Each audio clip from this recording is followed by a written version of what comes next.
beginning with the current affairs session. We are doing polity. So please tell me about the scheme called as Nishtha. Okay. Please tell me about this mission called as Jal Jeevan Mission. ठीक है, निष्ठा आप लोगों ने थोड़ा थोड़ा बता दिया है, और थोड़ी जो है डिटेल बताइए। मिनिस्ट्री हमने बना दिया एजुकेशन, चलो निष्ठा भी हो गया। ठीक है, एकलव्य मॉडल स्कूल कौन सी मिनिस्ट्री के अंदर आते हैं? Tribal affairs.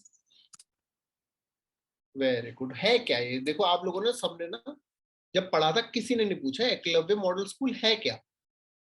इसका मतलब आप सबको पता है, तो कोई भी एक जो है वॉलंटियर बन के बता दे एकलव्य मॉडल स्कूल, हम तो यूं बता देंगे उसके बारे में। तो बता दें जरा, what is Eklavya model residential school? So to provide education for children of tribal communities. Tribal communities, very good. ठीक है, तो only tribal children can study in the schools. कैसे पता लगेगा ट्राइबल कम्युनिटी को एजुकेशन मिल रही नहीं मिल रही, कैसे पता लगेगा?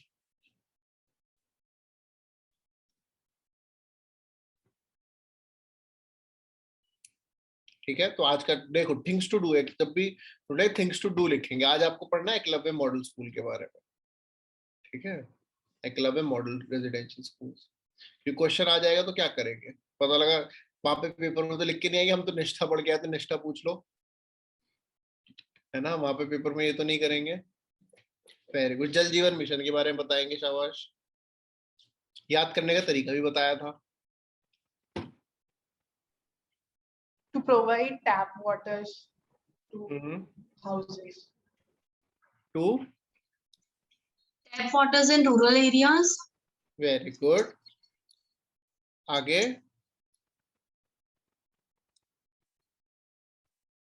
आगे आगे तो बताओ आप लोग, ऐसे ही याद करवाया था। जल मतलब पानी, पानी कौन से जीवन के लिए कौन सा पानी जरूरी होता है? Drinking water. ठीक है, और मिशन से क्या याद कराया था? ओह माय गॉड, अब तो याद भी रखना पड़ेगा, ये तो गलत है, हमने सिर्फ क्लासेस के लिए एनरोल किया था, याद करने के लिए एनरोल ही नहीं किया था, है ना। 2024 तक कंप्लीट करना। Very good. कौन से एरियाज में? रूरल एरियाज में, है ना, है ना, है ना, है ना। यहाँ तक समझ में आ गया जल जीवन मिशन। Very good. चलिए, और क्या था? और क्या था? तो क्या क्या पढ़ा? पढ़ तो बहुत सारे लिया था हम लोगों ने।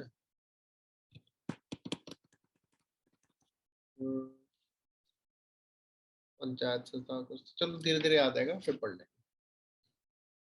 Very good. RTI, right to information, is which right? A, constitutional right. B, fundamental right. C, legal right. D, not a right. Right to information is which right? A, constitutional right. B, fundamental right. C, legal right. D, not a right. So legal right. Legal right. Very good. B, fundamental right. बाकी लोग? बाकी सब लोग? B, very good. Fundamental right. Very good. ठीक है, इसमें तो किसी को डाउट नहीं है, फंडामेंटल राइट है ना? किसी को डाउट तो नहीं है इसमें, फंडामेंटल राइट है। Very good. नहीं सर, फंडामेंटल राइट है ये। नहीं, रुक जाओ पहले। फंडामेंटल राइट जिसको, चलो ठीक है, कॉन्स्टिट्यूशनल राइट है या तो, या फंडामेंटल राइट। बस एक ना आर्टिकल बता दो कोई सा मेंशन है जहां आप लोगों ने पढ़ा है, बस, और कुछ नहीं पूछना। जिस आर्टिकल में पढ़ा है वो आर्टिकल बता देंगे बस।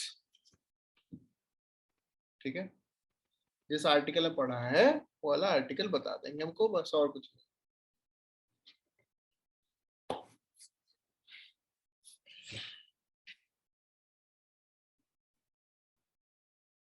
अरे बता ही नहीं रहा कोई भी। आर्टिकल, बस आर्टिकल पूछ रहे हैं और कोई नंबर बता दो, डिटेल भी नहीं पूछे, बस नंबर, बस नंबर बता दीजिए। 21 में पढ़ा है, वेरी गुड। बेटा ये बोलो लक्ष्मीकांत में लिखा है, 21 में नहीं पढ़ा है हमने, ठीक है? आप लोग कंफ्यूज हो रहे हैं, आप लोगों को ये है, आप लोग कह रहे हो लक्ष्मीकांत में लिखा है, हमने 21 में नहीं पढ़ा, लक्ष्मीकांत में लिखा है कि ये भी राइट हो सकता है। लक्ष्मीकांत तो राइट टू स्लीप भी लिखा हुआ है ना? लक्ष्मीकांत तो राइट टू स्लीप भी लिखा है, तो आज क्या कल सुबह सुबह घर वालों को खींच के ले जाओगे सुप्रीम कोर्ट? हाँ, कि हमारा फंडामेंटल राइट है, सुप्रीम कोर्ट तो डायरेक्टली जा सकते हैं ना। तो बताइए, answer is C, legal right. Very good, तो और मजा आएगा। राइट टू प्रॉपर्टी कौन सा राइट है? हाँ हाँ हाँ, ऑप्शंस आर सेम, चलो ठीक है, options are same. Legal right. Constitutional right. ABCD बताइए, ठीक है, ABCD वरना सी। C, A C B और D में तो कोई नहीं है बेचारे, B D को भी कोई पूछ लो, बेचारे इनको तो पूछ ही नहीं रहे हो, वाई सच सौतेला व्यवहार इनके साथ। Very good. जो कह रहे हैं लीगल राइट तो बिल्कुल सही है। कॉन्स्टिट्यूशनल राइट वाले आर्टिकल बता दीजिएगा। सर दोनों ही मेंशन है ना सर, कॉन्स्टिट्यूशनल लीगल एक साथ ही तो है सर। अरे नहीं सर, आर्टिकल कॉन्स्टिट्यूशनल बता नहीं है दो। सर। अब मैं कह रहा हूँ जो लीगल कह रहे हो तो बिल्कुल सही है, कॉन्स्टिट्यूशनल राइट जो कह रहे हो वो आर्टिकल बताते हैं। सर So part 300A 12 में आर्टिकल 300A। 300A में तो मेंशन है सर। तो हम तो क्या कह रहे हैं, हम ये थोड़ी बोला तुमने आर्टिकल पूछा, तुमने आर्टिकल बता दिया, बस सही है। Very good. अब ये बताइए किस पेन से लिखवाएं जो आप कभी ना भूलो? बताओ, टैटू बनवाना है, कॉपी पे लिखवाना, किस उससे लिखवाएं जो आप दोबारा कभी ना भूलो? बताओ वो चीज बताओ, उससे लिखवाएं। हाँ बताइए कैसे लिखवाना है, क्योंकि अब पेपर के नजदीक भी आ रहा है तो भी कंफ्यूजन है, तो लिखवाना ही पड़ेगा। बताओ कैसे लिखना है, ठीक है? जैसे भी लिखना है लिख लेना। अब आप लोग हम बता रहे हैं, लिखो right to property constitutional right under article 300A, ठीक है? नोटबुक पे लिखना, नोटबुक पे लिख लो, हाथ पे टैटू बनवाना, हाथ पे टैटू बनवा लो, ठीक है? वहां जो बटरफ्लाई बनाई हुई है और ना हाथ पे, उसी के नीचे लिख लो साइड में छोटा सा छोटा सा, जिसने जो जैसे करना कर लो, जैसे करना कर लो, लेकिन याद रखना है पेपर में गलत नहीं करना है, ठीक है? पेपर में गलत नहीं करना है। Right to property constitutional right under article 300A, right to information legal right under कौन सा आर्टिकल कॉन्स्टिट्यूशन का? So RTI Act। RTI act है सर। हाँ, अगर आर्टिकल होता तो कॉन्स्टिट्यूशनल ना हो जाता, है ना? तो उसमें आर्टिकल नहीं लिखना है, ठीक है? अगर वो आर्टिकल के थ्रू लिखा होता तो कॉन्स्टिट्यूशनल हो ही जाता, है ना? है ना? है ना? Very good. तो right to information, right to information is a legal right under RTI act, ठीक है? RTI act 2005, right to information act 2005। Very good. अब हम ये क्यों पढ़ रहे हैं? क्योंकि RTI एक्ट में ना रिसेंटली कुछ चेंजेस हुए हैं। RTI एक्ट में रिसेंटली कुछ अमेंडमेंट्स हुए हैं, that we have to do. किसी को पता है, किसी ने पढ़ा है क्या अमेंडमेंट्स हुए हैं? This is salary of IC and so वो सेंट्रल गवर्नमेंट अब डिसाइड करेगा। Very good.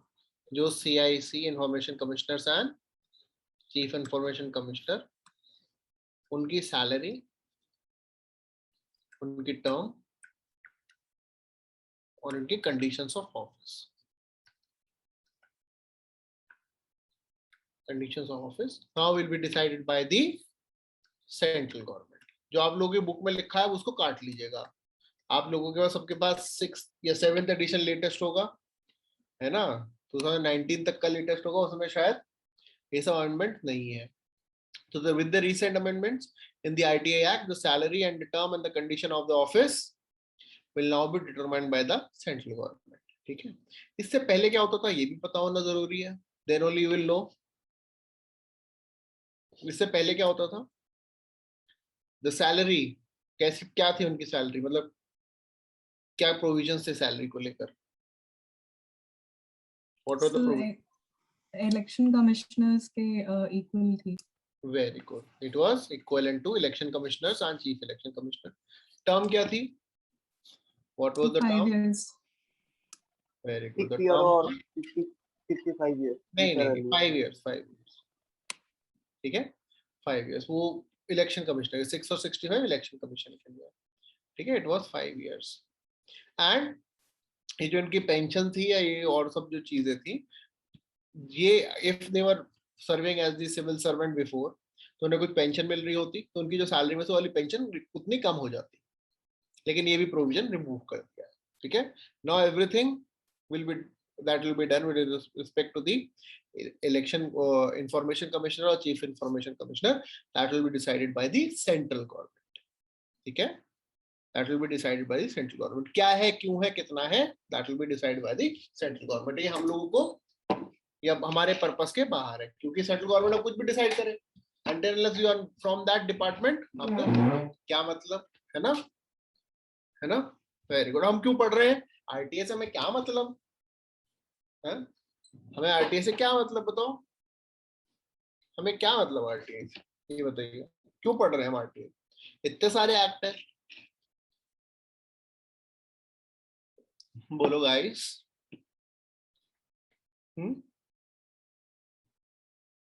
बताओ।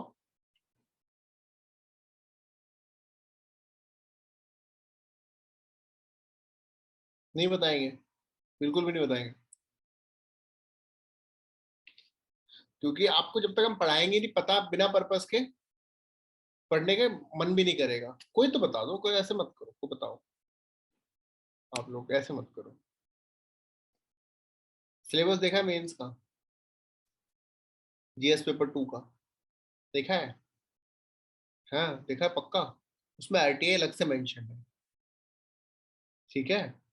तो प्री में अगर आरटीआई पूछ लेगा तो कोई ताज्जुब की बात नहीं है, it is part of our syllabus, ठीक है। दूसरी चीज, आपको पता है एक सर्विसेज है जो आरटीआई के अंदर ही आपको जब काम करना है,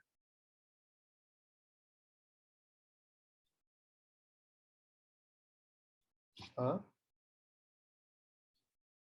एक सर्विसेज है जहाँ आपको उसके अंदर काम करना, पता है कि नहीं पता है? Very good. There are services called Indian information services, IIS, Indian information services, ठीक है। तो they are also part of the system, इसलिए आरटीए पढ़ना बहुत जरूरी है। और बहुत रिसेंटली क्या हुआ है, जो राजस्थान इंफॉर्मेशन कमीशन है, राजस्थान इंफॉर्मेशन कमीशन, उसने बहुत ज्यादा स्ट्रिक्ट एक्शन लेने की बात करी है against the government official of Rajasthan, कि why you are not providing them information, इसीलिए हमें पढ़ना जरूरी है।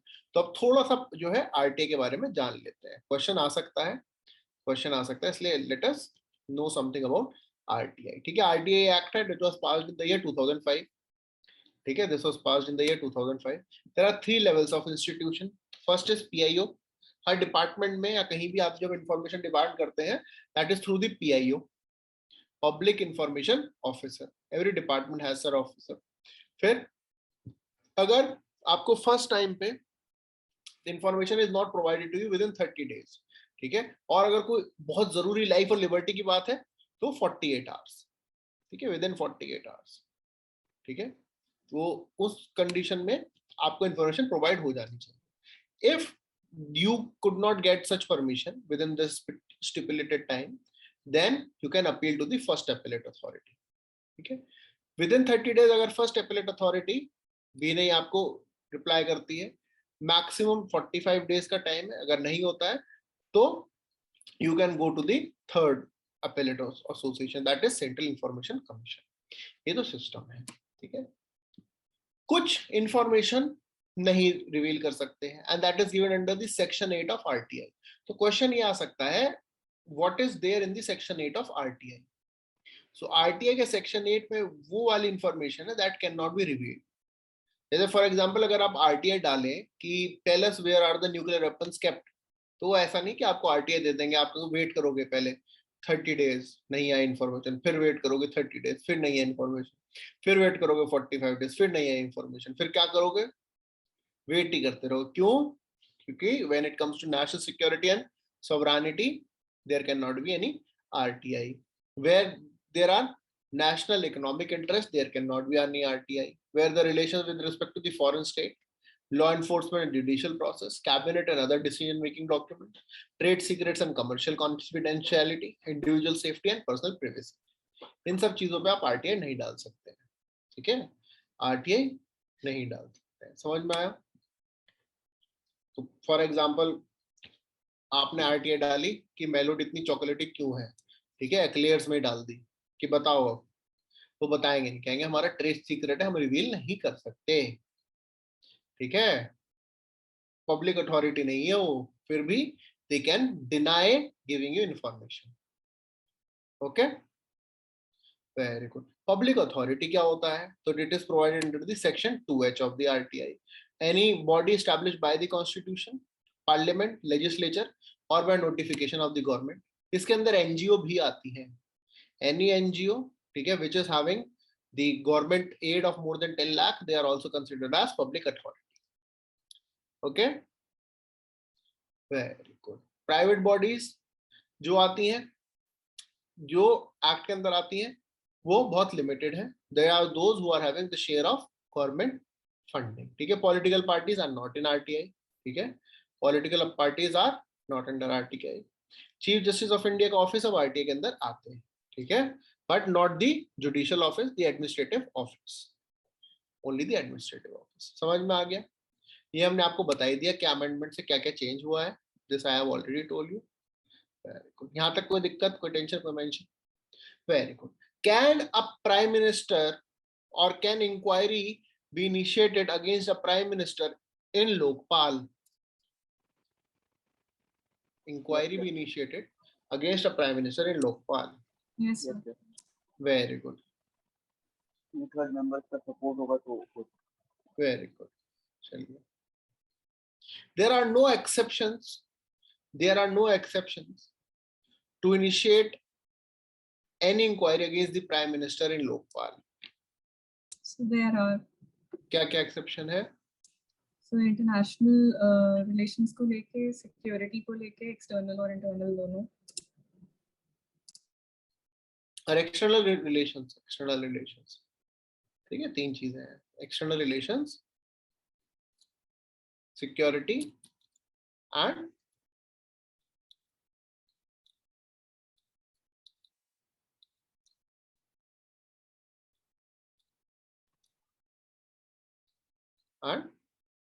international relations, external internal security, public order, atomic energy and space, public order and atomic energy and space, इन सब चीजों में आप प्राइम मिनिस्टर से नहीं, लोकपाल की इंक्वायरी कहते हैं न्यूक्लियर वेपन बना रखे, यूज नहीं करे तो करप्शन है, ठीक है, इसके लिए आप प्राइम मिनिस्टर को लोकपाल के लिए ले जाते, वरना आप ये कि बताओ इतने महंगे महंगे न्यूक्लियर वेपन बना लिए, यूज तो करे ही नहीं, ये तो करप्शन है। तो this is not corruption. Space क्या बताओ, इतने मार्स पे भेज तो दिया, कुछ वापस ही नहीं आया, बताओ क्या फायदा? देखिए ऐसे लोग हैं, ऐसे लोग हैं, आपको पता है, people are saying that we will not celebrate the victory of Neeraj Chopra winning the gold Olympics because he is a supporter of one political ideology, इसीलिए वो सपोर्ट नहीं कर रहे। तो ऐसे लोग हैं, इसीलिए बहुत समझ समझ के एक्ट बनाना पड़ता है। वो लोग बोलेंगे कि मार्स पे मिशन भेजा, वो तो वापस नहीं आया, सारे पैसे खराब, अब कौन जवाब देगा? इसलिए पहले बोला इसके बारे में हम जवाब देंगे, है ना, बारे में हम जवाब देंगे। एटॉमिक एनर्जी के लिए भी कि बताइए न्यूक्लियर वेपन बना तो लिए, यूज तो किए नहीं, तो इसलिए पहले के लिए हम जवाब देंगे, बिकॉज पीपल, देखिए सबसे बात क्या है ना, कोई भी किसी को नया नया पता लगता है टूल, आपको भी RTI एज अ टूल नया नया पता लगे तो आप तो पागल हो जाओगे, दे RTI, हर चीज पे RTI, ऐसे हैं लोग, ठीक है, इसीलिए बहुत सोच समझ के बनाया जाता है। समझ में आया? तो प्राइम मिनिस्टर हर चीज के लिए लोकपाल में नहीं आंसरेबल है, there are certain conditions where Lokpal will not be questioning the prime minister. Are we clear? Very good. Jal Jeevan mission याद है पक्का? फिर से पढ़े। Very good. Jal Jeevan mission कौन सी मिनिस्ट्री के अंदर? ओह माय गॉड, ओहो, ministry of Jal Shakti. Ministry of Jal शक्ति। जल शक्ति। अब क्या है, ऐसा थोड़ी होता है, ऐसी कोई मिनिस्ट्री नहीं होती। हाँ, जल शक्ति नहीं, ये खुद से ही नाम रख दिया जल और शक्ति। हाँ, ऐसी कोई मिनिस्ट्री नहीं होती, आत्मनिर्भर टाइप वर्ड है तो। बताओ, सच बताओ, जल शक्ति मिनिस्ट्री के अंदर है या मिनिस्ट्री ऑफ वाटर रिसोर्सेज के अंदर है? जल शक्ति मिनिस्ट्री। Very good. कौन कौन सी दो मिनिस्ट्रीज को कंबाइन करके मिनिस्ट्री बनाई गई है ना?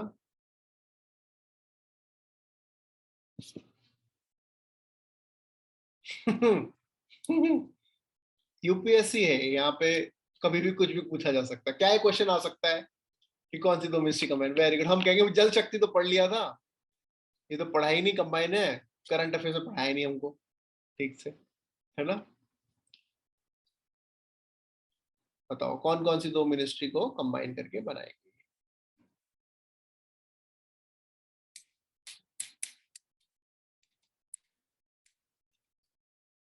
नहीं बताया, कोई भी नहीं बताएगा। इतने में तो गूगल कर लेते हैं, एटलीस्ट कुछ नहीं होगा, गूगल पे हाथ तो तेज होगा।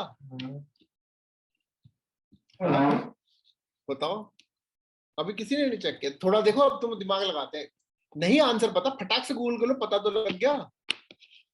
अगली बार से सजेशन तो आने लग जाएंगे, और क्या, करंट अफेयर प्रिपरेशन सजेशन आने लग जाएंगे, है ना? जैसे आज नाग पंचमी है, तो आ रहे होंगे ना आपके फ्रेंड्स, यू में नो सजेशन। नहीं आ रहे फ्रेंड्स यू में नो, इनको आपने बहुत दिनों से बात नहीं करी है। Water resources and drinking water ministry. ठीक है, water resources, drinking water and sanitation, हाँ ये दोनों मिनिस्ट्री। ठीक है, तो ड्रिंकिंग वाटर एंड सैनिटेशन क्यों है? क्योंकि जल जीवन मिशन में, जो मिशन में जीवन क्या है, ड्रिंकिंग वाटर ही था, एंड वाटर रिसोर्सेज मिनिस्ट्री थी। Very good. अब इतना हम फोकस क्यों कर रहे हैं इस पे, है ना? यहाँ गूगल कर ले, प्री में कैसे करेंगे तो ठीक है, लेकिन फिर भी देखिए क्या होता है ना, कोई भी आपने बात सुनी, फटाक से उसको चेक कर लो, फटाक से चेक कर लो, तो आपको ना क्यूरियोसिटी रहेगी, नहीं तो आपको सजेशन आते रहेंगे तो कोई भूलोगे नहीं। इसीलिए फायदा है, हमेशा कुछ भी चीज हो फटाक से चेक कर लीजिए। ओके, समझ में आया? Very good. अब इस पे फोकस क्यों कर रहे हैं, ऐसा क्या है जल जीवन मिशन में? ईयर बताओ कब तक कंप्लीट करना है? So 24. 24। 24।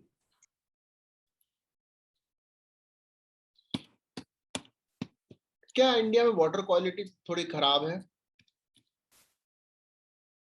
इंडिया में ड्रिंकिंग वाटर में क्या क्या मिल सकता है बताओ? इंडिया में ड्रिंकिंग वाटर में क्या क्या मिल सकता है?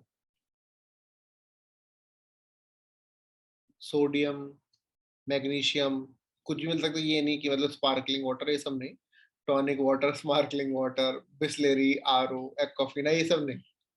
ठीक है, आप यही सोच रहे होगे अच्छा कि दो ही वाटर सुने हमने, तो मिनरल या आरओ, है ना? तो क्या क्या मिल सकता है, यानी कि what all impurities can be there? बताओ क्या क्या मिल सकता है? Fluoride, fluoride, nitrates, very good, very good. और यूरेनियम बताओ? यूरेनियम नहीं मिल सकता, नहीं मिल सकता? फिर तो रेडियो एक्टिव बन जाएंगे हम, है ना? अगर हमने ऐसे गोल गोल डांस कर लिया, वो जो जैसे होता है ना लूप घुमाते हैं, लूप घुमाए, सेंट्रीफ्यूगिंग हो गई, नेचुरल यूरेनियम पिया था, उसकी सेंट्रीफ्यूगिंग होके अब तो वो तो वेपन ग्रेड बन गया, है ना? बस एक न्यूट्रॉन टकराए हमसे, हमारा काम खत्म। ऐसा है क्या? है ना? लेकिन यूरेनियम है इंडिया के पानी में, आप हल्का ले रहे हो इंडिया के पानी को। इंडिया में वेस्ट बंगाल में ड्रिंकिंग वाटर का जब चेक हुआ था तो it had uranium also. Arsenic हो सकता है, बिल्कुल हो सकता है, सब कुछ हो सकता है। देखो बायोडीजल यूरेनियम है तो कुछ बचा क्या? नहीं है। Very. तो क्या एक ऐसा मिशन होना चाहिए जो आइडेंटिफाई करे, है ना? अब टैप वाटर पहुंचा दिए लोग घर में, अब टैप में पानी साफ आना भी तुम्हारी जिम्मेदारी है कि नहीं? कि टैप वाटर पहुंचा दिया, उसमें चल रहा है यूरेनियम, बस वेट कर रहा है यूरेनियम कोई गोल गोल घूमे और मैं फटूं, है ना? तो उसके लिए जल जीवन मिशन का एक और initiative, framework for water quality testing and monitoring. ठीक है, तो उन्होंने एक नया फ्रेमवर्क लॉन्च किया, एक नया प्रोजेक्ट लॉन्च किया, that is water quality testing and monitoring. क्या है, जल जीवन मिशन के अंदर ही क्या करेंगे, टेस्ट करेंगे। कहां पर, विलेज एरिया में, क्योंकि जल Jeevan mission is for the village areas, है ना, है ना, है ना। Very good. तो इसमें तो सोचने की जरूरत नहीं, कहां करेंगे, क्या टेस्ट करेंगे। Framework for water quality testing and monitoring will be testing what, बताओ बताओ जल्दी बताओ। Chemicals present in water, Which water? tap water, Where? rural areas. Very good. So trap water in rural areas, this will test what all chemicals are there. ठीक है, दो तरीके से, या तो आप फ्री में बोल सकते हैं कि हम हमारा टेस्ट करवाइए रूरल एरियाज में, ठीक है, या फिर ऑफिसर्स खुद जाके टेस्ट करेंगे। ठीक है, लेकिन अब एक बार टेस्ट कर लिया, अब दोबारा कब टेस्ट करने आओगे, तो ये भी नहीं है, तो इसके लिए टेस्ट किट प्रोवाइड करेंगे। वेयर विमेन स्पेसिफिक, तो वुमेन एम्पावरमेंट साथ साथ हो रहा है। तो team of women in the village areas, they will go and test water. इसमें कुछ ज्यादा तो साइंस लगानी नहीं है, टेस्ट किट होगी, बस चेक करना है कलर चेंज हुआ कि नहीं हुआ, काम खत्म, है ना। तो ये सब करना है। And make sure private company भी इसमें इन्वॉल्व हो सकती है, इट कैन, प्राइवेट कंपनीज भी आ सकती हैं इसमें टेस्टिंग करने के लिए। ठीक है, ऐसा नहीं है कि only government will be testing, even the private players can be involve, लेकिन they have to make sure that they are keeping the cost of the kits at a bare minimum level. मान लीजिए kit ही 1000 रुपए की, कौन test करेगा, अगर आपके घर में कोई क्या पानी टेस्ट करेंगे 1000 रुपए में, बताओ आप क्या बोलोगे, करवाओगे टेस्ट, क्या नहीं सच हो तो कैंट वालों को फोन करेंगे, आओ एक बार डेमो देके जाओ, हमारा पानी बताओ स्वच्छ है कि नहीं है, आपका टेस्ट हो जाएगा फ्री में पानी, है ना। लेकिन वो अर्बन एरियाज में है, रूरल एरियाज में तो एक्सेसिबिलिटी नहीं है। तो रूरल एरियाज में भी अगर आप प्राइवेट प्लेयर्स रखेंगे तो they should not be having cost very high. क्या है, अगर आपको पानी में चेक करना है पीएच लेवल, है ना, पीएच लेवल कितना होना चाहिए पानी का,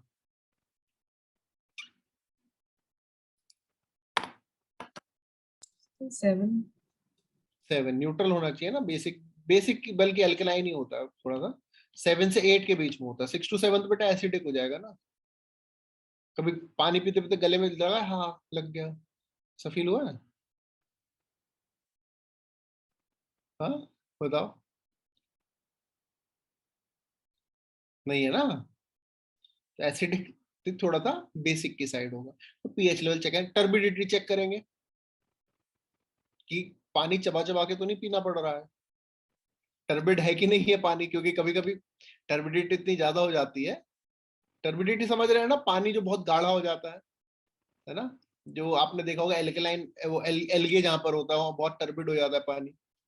ठीक है, तो टर्बिडिटी चेक करनी है। आपको मजाक लग रहा है, लेकिन एक्चुअली बहुत गंदा पानी आता है काफी जगहों पर। इन अर्बन एरियाज आप लोगों को नहीं समझ में आता, but in rural areas cleanliness and the clean drinking water is an asset. आपको पता है छत्तीसगढ़ में, अगर if you any of you are from Chhattisgarh, वहां पे वेडिंग के लिए एक क्राइटेरिया होता है कि उसी एरिया में लड़की की शादी करेंगे जिस गांव में तालाब है। जहाँ तालाब नहीं होता क्या, नहीं हम शादी नहीं करेंगे, मना कर देते हैं, but it is a necessity. Why? Because otherwise she has to travel, क्योंकि इंडिया में पेट्रियार्कल सोसाइटी में women has to go and fetch water. तो अगर गांव में तालाब नहीं तो दूर जाना पड़ेगा, and it will be not only physically straining, it will also be a threat to the security, क्योंकि फॉरेस्ट एरियाज के थ्रू ट्रैवल करके जाना पड़ता है ना। तो इतना इंपॉर्टेंट है, इसीलिए पता होना चाहिए। तो एल्केलिनिटी भी चेक करनी है, हार्डनेस भी चेक करनी है पानी की। ठीक है, वाटर को हार्ड कौन कौन से केमिकल्स बनाते हैं, शाबाश बताइए। कभी तो देखा होगा, आरओ वाला घर में चेक करने आओ, कभी तो देखा होगा, वो बताता है कि पानी का कौन सा हो गया, टीडीएस लेवल होता है, टीडीएच लेवल होता है, क्या होता है वो,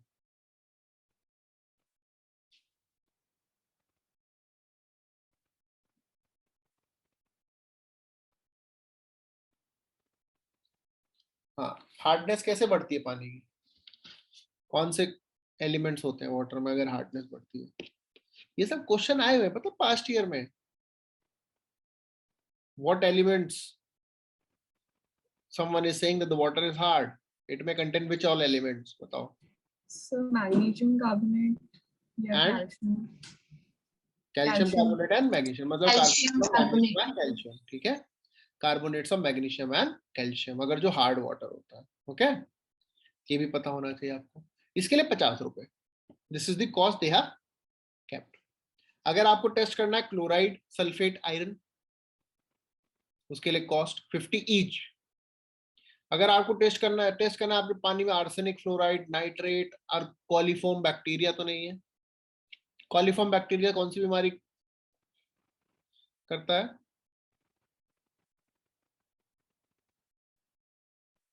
कॉलीफॉर्म बैक्टीरिया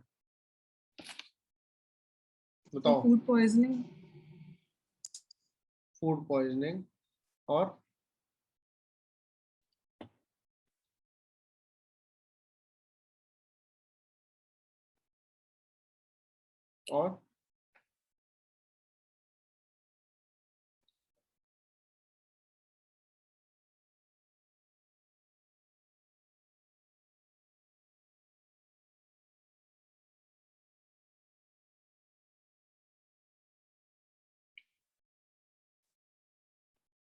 बचपन से कीड़े, पेट में कीड़े हो जाना सुना. और कौन से कीड़े होते? तो कॉलीफॉर्म ही तो होते थे. सुना बच्चों, पेट में कीड़े हो गए, कॉलीफॉर्म ही होता था. ठीक है. तो कॉलीफॉर्म जो सिक्रीट होता है बॉडी से, it is secreting through faeces. ठीक है. कॉलीफॉर्म एक्सक्रीट होता है थ्रू फीसिस. अगर पानी में कॉलीफॉर्म बैक्टीरिया है, उसका मतलब आपके पानी में फीकल वाटर जो है मिक्स होके आ रहा है, वो it has not been properly treated. ठीक है. तो समझ रहे कितना डेंजरस हो सकता है. और ह्यूमन फीसिस में कितनी सारी बीमारी हो सकती है, तो बताने की आपको जरूरत नहीं है. So it can be very dangerous. तो उसकी कॉस्ट है 100 रुपीज और सबका पैकेज सब कुछ 600 रुपए में 600. ठीक है.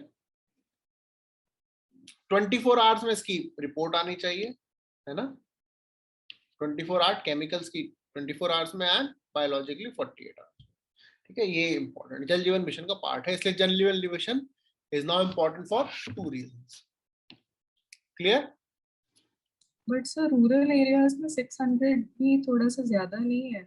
हाँ, ये प्राइवेट के लिए. गवर्नमेंट तो है, ये प्राइवेट वन. ये गवर्नमेंट के लिए नहीं. गवर्नमेंट तो फ्री रखेगी. ठीक है. गवर्नमेंट के लिए फ्री. और जो प्राइवेट भी है ना, प्राइवेट भी अगर खुद से कराता है, और ये जो टेस्ट है, ये टेस्ट की कॉस्ट है. ठीक है. ये टेस्ट की कॉस्ट है. गवर्नमेंट जो फ्री कराएगी तो इतना पैसे से ज्यादा नहीं देगी. मतलब अगर हम गवर्नमेंट ने किसी टेस्ट कराया तो गवर्नमेंट उस लैब को, क्योंकि लैब फ्री में नहीं करेगी ना, लैब को इतने रुपए मिलेंगे. वही समझ लीजिए जैसे आरटीपीसीआर एक गवर्नमेंट जगहों पर होता है, एक प्राइवेट होता है. तो फिर भी उन्होंने कैप कर दिए कि 899 रुपीज इज द कैप. ऐसे ही तरीके से. ओके, समझ में आया? Very good. बिकॉज हर कोई ये होता है ना कि हम क्यों गवर्नमेंट का वेट कर, हम खुद से करवा लेंगे. तो इतने आपको कॉस्ट में आप करा सकते हैं. कोई दिक्कत? चले आगे. Very good. Now political party के सिंबल कौन प्रोवाइड करता है? Who gives political party symbols to the political party? So election commission.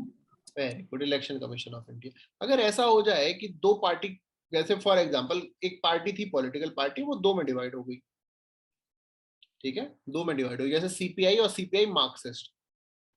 ठीक है. जो आपने विषय में क्वेश्चन पूछा था ना कि जो टेररिस्ट ग्रुप है सीपीआई माओइस्ट है वो. ठीक है. उसको बैन कर दिया 2009 से, तो कंप्लीटली बैन है.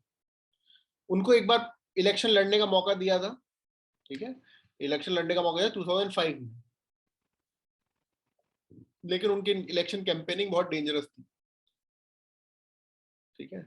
उनकी इलेक्शन कैंपेनिंग डेंजरस इसलिए थी, वो बस ये पूछते थे हमको दोगे कि उनको दोगे, दूसरे को वोट दोगे तो वहीं गोली मार देते थे. ठीक है. तो दैट वाज, तो उनको समझ में आया कि इनको जो है टेररिस्ट ऑर्गेनाइजेशन का ही दर्जा देना सही है, पॉलिटिकल पार्टी. ठीक है. हाँ जी. तो कौन देख, अगर मान लीजिए दो पार्टी में डिस्प्यूट है. अब मान लीजिए समाजवादी पार्टी है. अब समाजवादी पार्टी में बीच में डिस्प्यूट चला था, सिंबल को लेके बहुत डिस्प्यूट हुआ था. मान लीजिए उस पार्टी में dispute in future God forbid हो जाता है, तो साइकिल का सिंबल किसको मिलेगा, ये कौन डिसाइड करेगा? Who will decide? Commission decide करेगा। इलेक्शन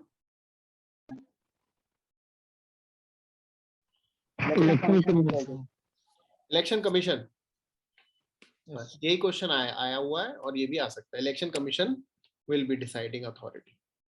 ठीक है, ये इशू क्यों हुआ? क्योंकि केरला में केरला कांग्रेस मणि करके पार्टी जो है, it try to separate itself from the Kerala Congress, तो उनको फिर सिंबल का इशू था, who will keep the symbol, तो Kerala Congress Mani kept the symbol, इसलिए पूरा न्यूज में था। ठीक है, इसलिए पूरा न्यूज में था।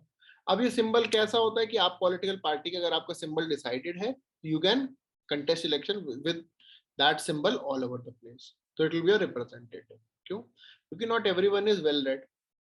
अब मान लीजिए कोई for example someone has to vote for BJP, जो पढ़ लिख नहीं सकता वो बीजेपी कैसे पता लगेगा कि बीजेपी है?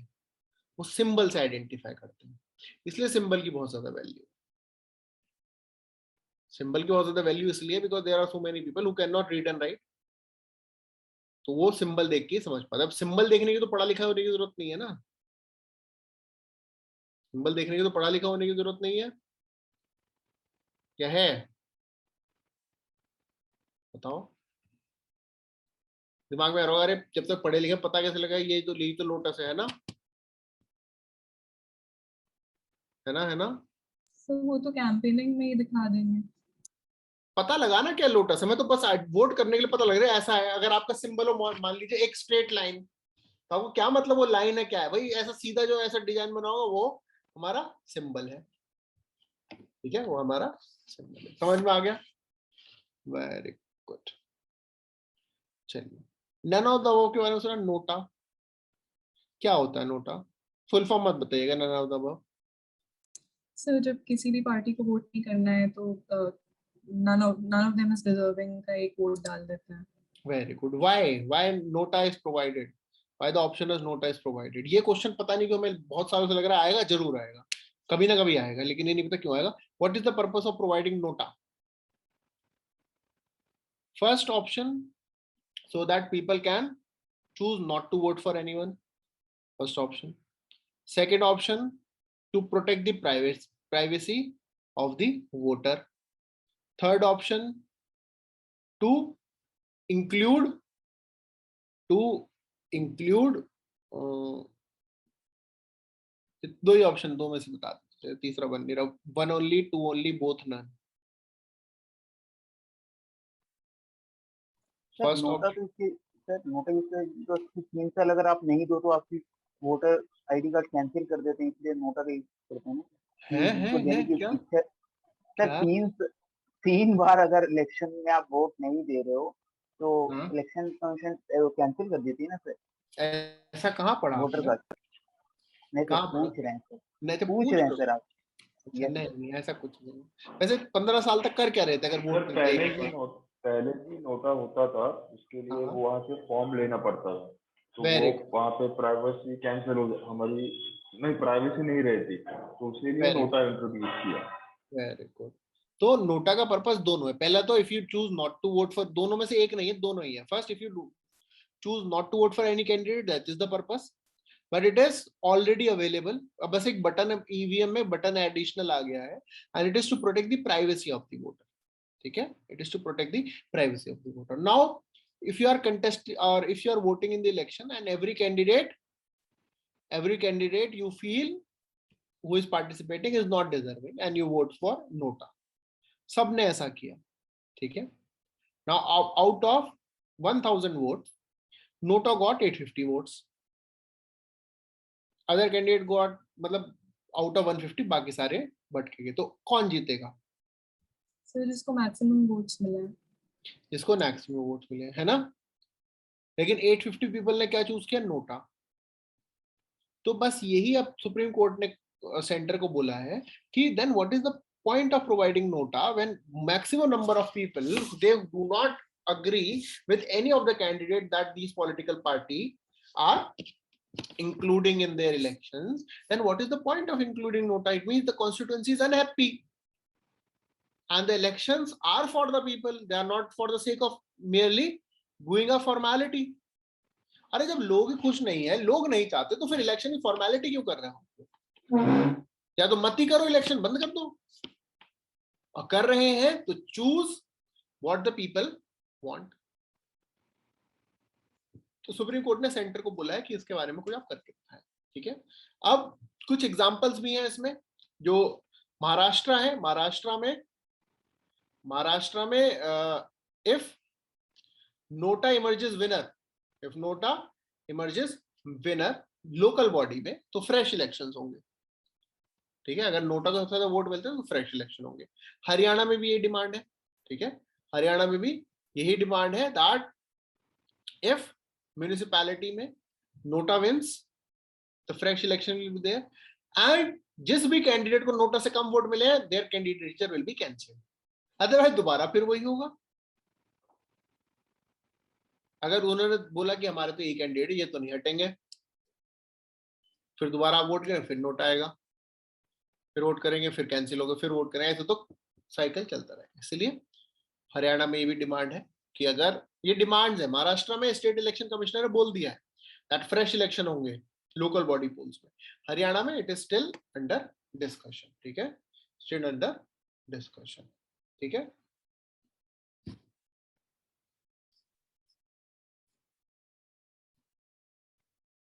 सर नोटा में और नेगेटिव वोट में क्या फर्क है? हाँ जी, सर नोटा में और नेगेटिव वोट में क्या फर्क है? नेगेटिव वोट तो रिकॉल का पार्ट होता है ना, अगर आप रिकॉल करना चाहते हैं तब देते हैं, वो राइट टू रिकॉल के अंदर होता है नेगेटिव वोट, ठीक है। हरियाणा में भी एप्लीकेबल हो गया है, दोनों जगह एप्लीकेबल है, महाराष्ट्र में भी हरियाणा, दोनों जगह एप्लीकेबल, ठीक है। कोई दिक्कत? नोटा समझ गए? Yes no? चलिए, इलेक्टोरल ट्रस्ट क्या होता है? What is electoral trust?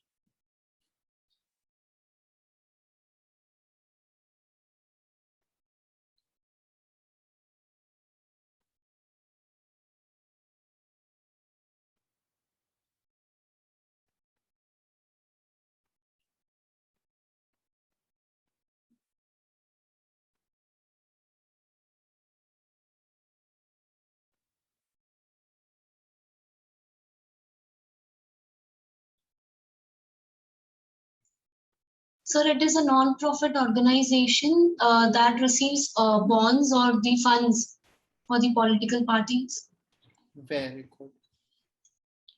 Electoral trust जो है एक तरीके से नॉट फॉर प्रॉफिट ऑर्गेनाइजेशन है, ठीक है। इस साल इलेक्टोरल ट्रस्ट क्यों न्यूज में थी?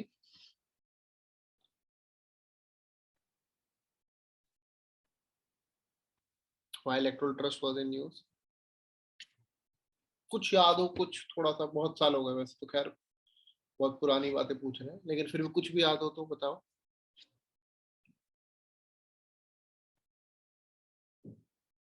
इलेक्टोरल बॉन्ड जैसा कुछ था, है ना? Not Sir, revealing. sir, the political parties which has received the electoral bonds, their names weren't revealed. Very good, ठीक है, वेरी गुड। तुम बाद में तुम लास्ट वर्ड जो बोलते हो ना, उस पर थोड़ा काम करो, लास्ट में ऐसा लगता है क्वेश्चन मार्क लगा रहे हो आप, ठीक है, वो ऐसा लगता है क्वेश्चन मार्क लगा रहे हो, आंसर आप सही देते हो लेकिन लास्ट में क्वेश्चन मार्क आ जाता है। क्वेश्चन मार्क वाले बस वर्ड ठीक करो, बाकी सब ठीक है, या फिर बोल दे करो क्वेश्चन मार्क नहीं, फुल स्टॉप बोल दो, ऐसे लास्ट में फुल स्टॉप, है ना। चलिए, ये सब था, इलेक्टोरल बॉन्ड्स के बारे में भी सुना था। Very good. कोई बताएगा क्या होते हैं, क्या होते हैं इलेक्टोरल बॉन्ड्स? इस साल क्वेश्चन तो आना है इलेक्टोरल बॉन्ड्स, देख लेना, लिख के लेना, बहुत कंट्रोवर्सी हुई, क्वेश्चन आना ही आना है, क्योंकि आरबीआई ने बोल दिया है, बाकी सब तो आरबीआई ने बोला भाई साहब पैसा आ रहा है, जा रहा है, हमें नहीं पता, बैंक में आता है, कौन ले जाता है किसी को नहीं पता। तो जब आरबीआई बोल रहा है कि we do not know where the money is coming, where the money is, election commission तो बोल ही रहे हैं, ठीक है, वो तो ठीक है, लेकिन आरबीआई बोले आ रहा है, हमें नहीं समझ में आ रहा कौन दे रहा है इतना पैसा। तो इसीलिए इलेक्टोरल बॉन्ड से तो क्वेश्चन आने आना। क्या होता है इलेक्टोरल बॉन्ड? इलेक्टोरल बॉन्ड कौन इशू करवा सकता है? इलेक्टोरल बॉन्ड कहाँ से आप ले सकते हैं? कोई आइडिया है किसी को? कोई आइडिया नहीं है? बॉन्ड पता है क्या होता है? क्या होता है? One type fund. क्या होता है? फंड। फंड होता है? फंड होता है। नहीं, बॉन्ड फंड नहीं होता।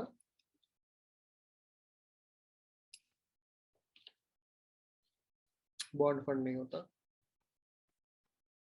देखो, सबसे सिंपल भाषा में समझाते हैं, ठीक है? बिल्स और बॉन्ड्स में डिफरेंस नहीं समझा रहे हैं आपको, ये बहुत सिंपल भाषा में समझाते हैं।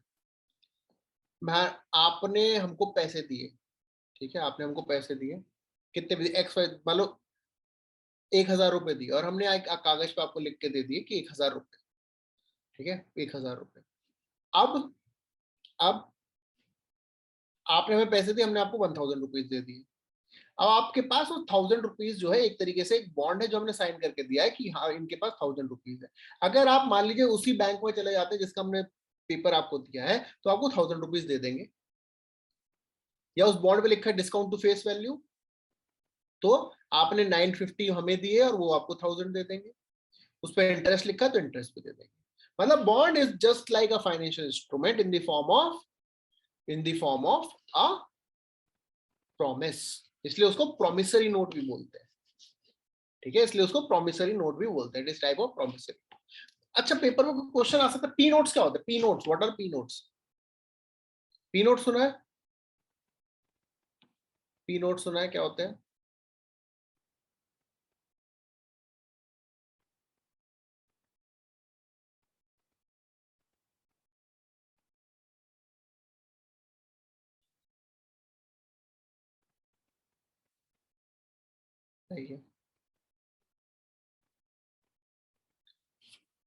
क्वेश्चन आता है, electoral bonds are like P notes, true और false?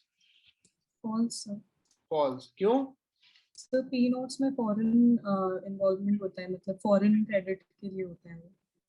P notes are participatory note, किसी चीज में पार्टिसिपेशन करने के लिए, ठीक है? पार्टिसिपेशन करने, पहला कोई पैसा लगा रहा है, इसमें हमारे पैसे लगा दो, हम एक तरीके से इसमें पार्टनर बन रहे हैं, ठीक है? वो पार्टिसिपेटरी नोट। इकोनॉमिक्स हमको इतना नहीं पता, हम आपको बेसिक में समझा रहे हैं, ठीक है? I may be technically wrong, लेकिन अंडरस्टैंडिंग के लिए आपको बताना है।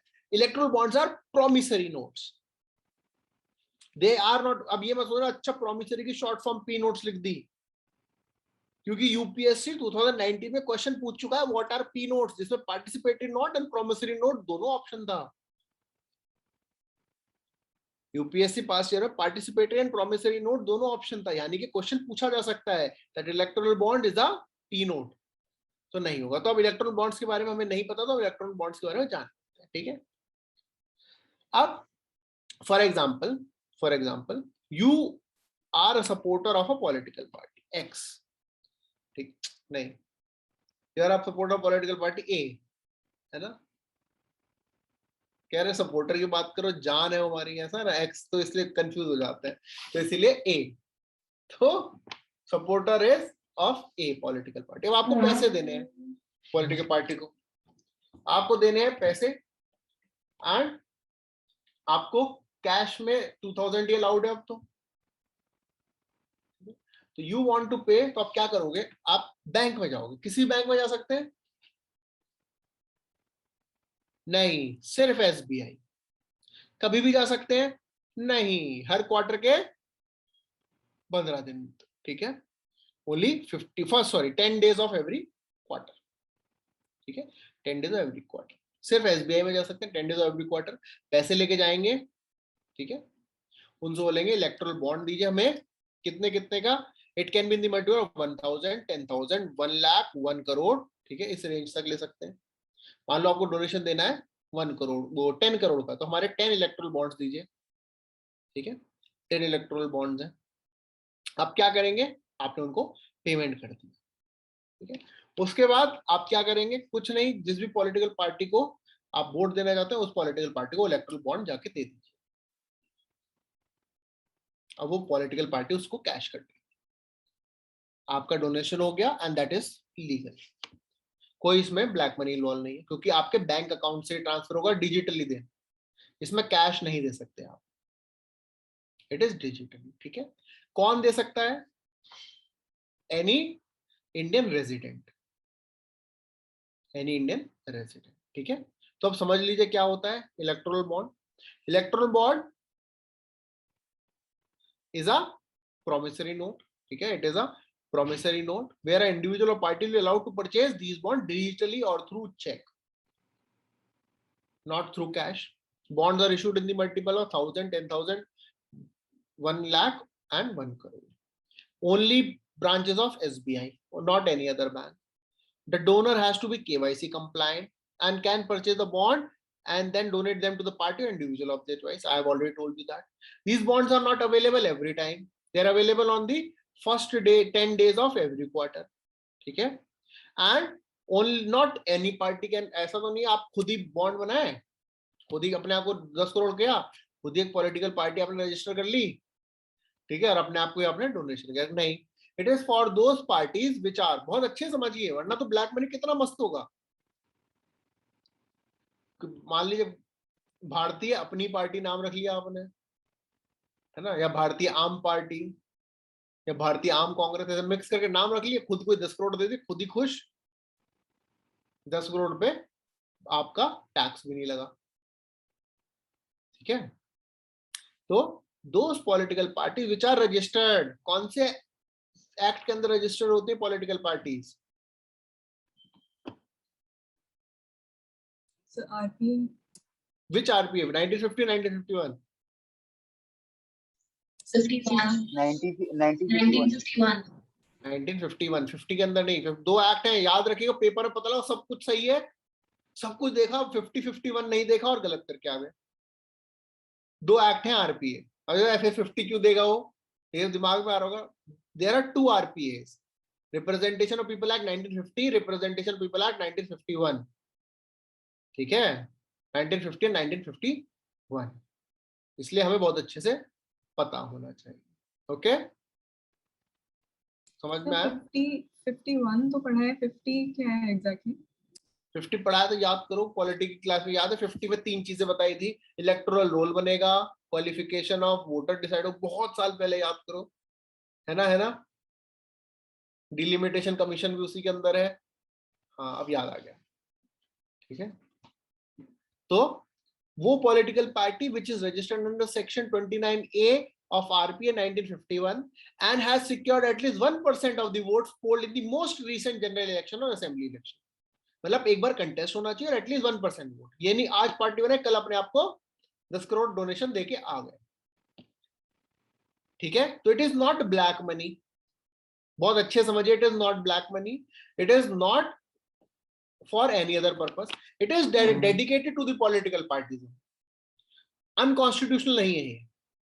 ठीक है, जो इलेक्टोरल बॉन्ड होगा, it does not bear the name of the donor,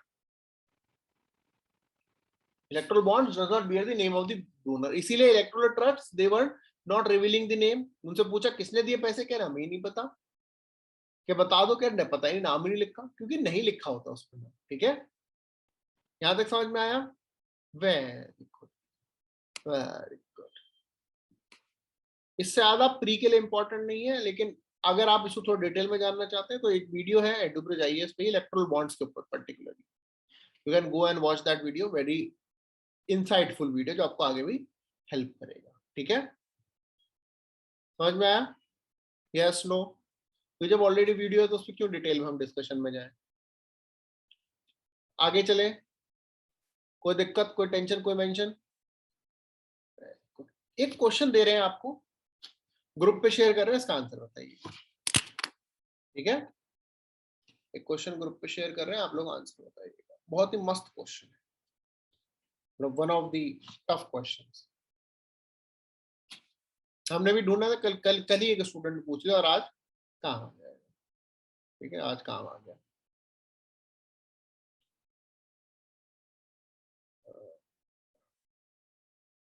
सब लोग को पहुंच गया, सबके ग्रुप पे व्हाट्सएप में सब लोग हैं, चेक कर लीजिए, और सिर्फ ग्रुप खोलना है, ये नहीं और चैट करे, नहीं है ऐसे ऑनलाइन अभी क्वेश्चन देखने आए हैं, है ना, वहां पे रिप्लाई कर रहे हो, है ना, वहां पे रिप्लाई कर, अच्छा तुम ऑनलाइन कैसे, तुम तो बोल रहे थे क्लास है।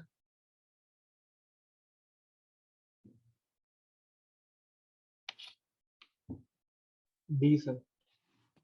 हाँ, B, D. So D. A. D, sir. A. A.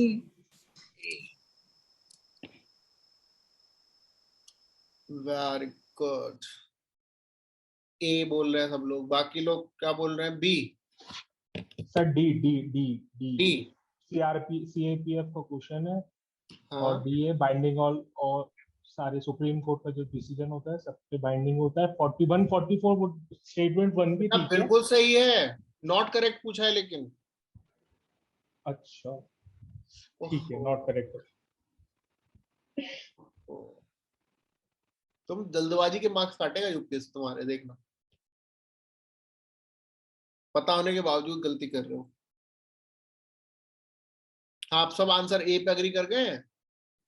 Very good. बाकी क्वेश्चंस में क्या क्या गलत है? अच्छा, बाकी स्टेटमेंट सही है। सुप्रीम कोर्ट की एडवाइजरी जुरिसडिक्शन होती है। Very good. Which article? So 143. 143। Very good. Supreme court को देनी पड़ती है अपनी एडवाइस या मना भी कर सकते हैं? So मना कर सकते हैं। Very good. कौन से केस में मना नहीं कर सकते? कौन से केस में मना नहीं कर सकते? आफ्टर इंडिपेंडेंस का कोई पब्लिक आफ्टर इंडिपेंडेंस या बिफोर इंडिपेंडेंस? So pre-constitutional होना चाहिए। हाँ, प्री कॉन्स्टिट्यूशनल। अगर प्री कॉन्स्टिट्यूशनल है तो मना नहीं कर सकते। प्रेसिडेंट मना कर सकते हैं एक्सेप्ट करने से कोई भी डिसीजन Yes. कोर्ट का। वेरी गुड, ठीक है, वेरी गुड। तो अब हमारा नेक्स्ट टॉपिक है contempt of court. Contempt of court जो है रिसेंटली जो अटॉर्नी जनरल है, ठीक है, attorney general, who appoints attorney general? Oh my God, So president. president. What is the qualification to become an attorney general of India?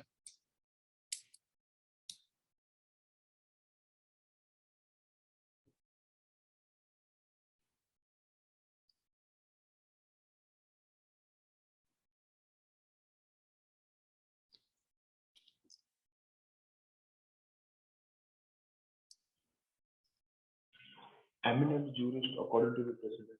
हाँ जी। Eminent jurist according to the president. ना, ऐसा कुछ नहीं है। ये भी है लेकिन this is one of the qualification. qualified to Should be be appointed as a judge qualified of Supreme Court. Qualified to be appointed as a judge of Supreme Court. ठीक है, qualified to be appointed as जज of supreme court. Very good. Qualification क्या है ये तो आप बता रहे हो, जज ऑफ सुप्रीम कोर्ट। विषय तो बताओ, जज ऑफ सुप्रीम कोर्ट बनने के लिए क्या क्वालिफिकेशन है? चलो। Must be a citizen of India. हाँ, very good. Also Citizen of 10 India. years, 5 years as a judge in 10 years any in of the High courts. सब एक साथ बोलेंगे। Very good. हाँ, सब एक साथ बोलेंगे एक आवाज में। हाँ, शाबाश। So 5 years as a judge in any court, या फिर 10 years as an advocate in high court or high courts in succession, और या फिर eminent jurist. Very good. 3 condition है, ठीक है। उनमें से कोई भी अगर क्वालिफिकेशन है तो दैट पर्सन विल बिकम और can be appointed as attorney general by the president of India. Salary allowances कौन डिसाइड करेंगे? Parliament. Parliament. Very good. Notes हैं सबके पास? तो जो प्रेसिडेंट लिखा है उसको काट के पार्लियामेंट कर देंगे आज ही नोट्स में। बताओ, जो लिखा है उसको काट के पार्लियामेंट कर दे, प्रेसिडेंट ही है।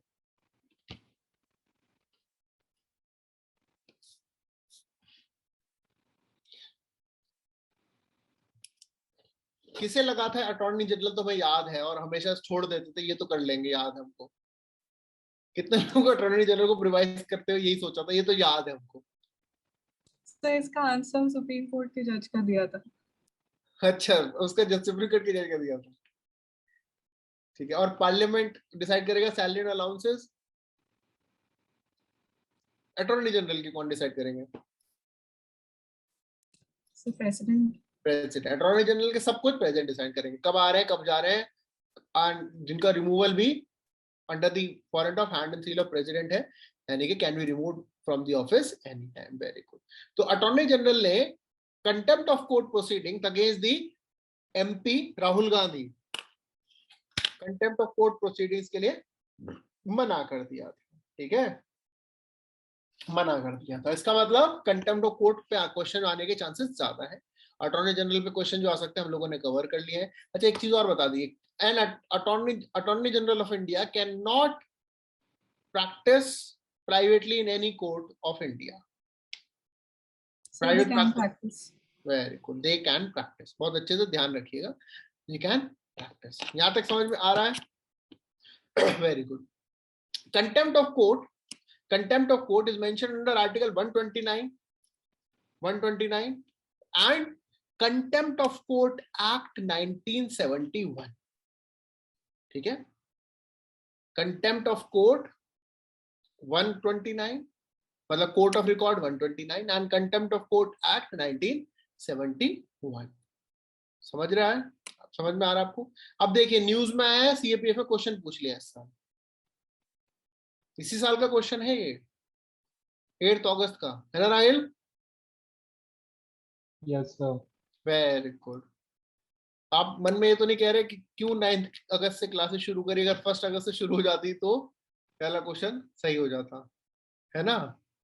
लेकिन आपको आंसर फिर भी पता था, बस आप नॉट करेक्ट नहीं पढ़ा आपने। Yes sir. सर जल्दबाजी में बहुत ज्यादा गलती हो। हाँ वो हो जाता, पता लग जाता वो किसमें।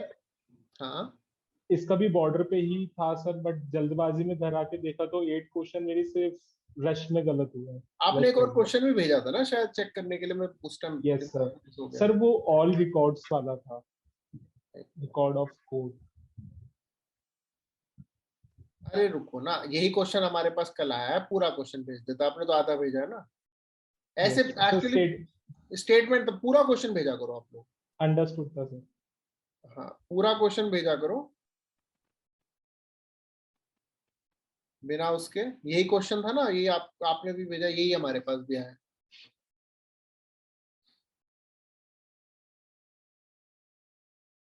यही वाला क्वेश्चन है।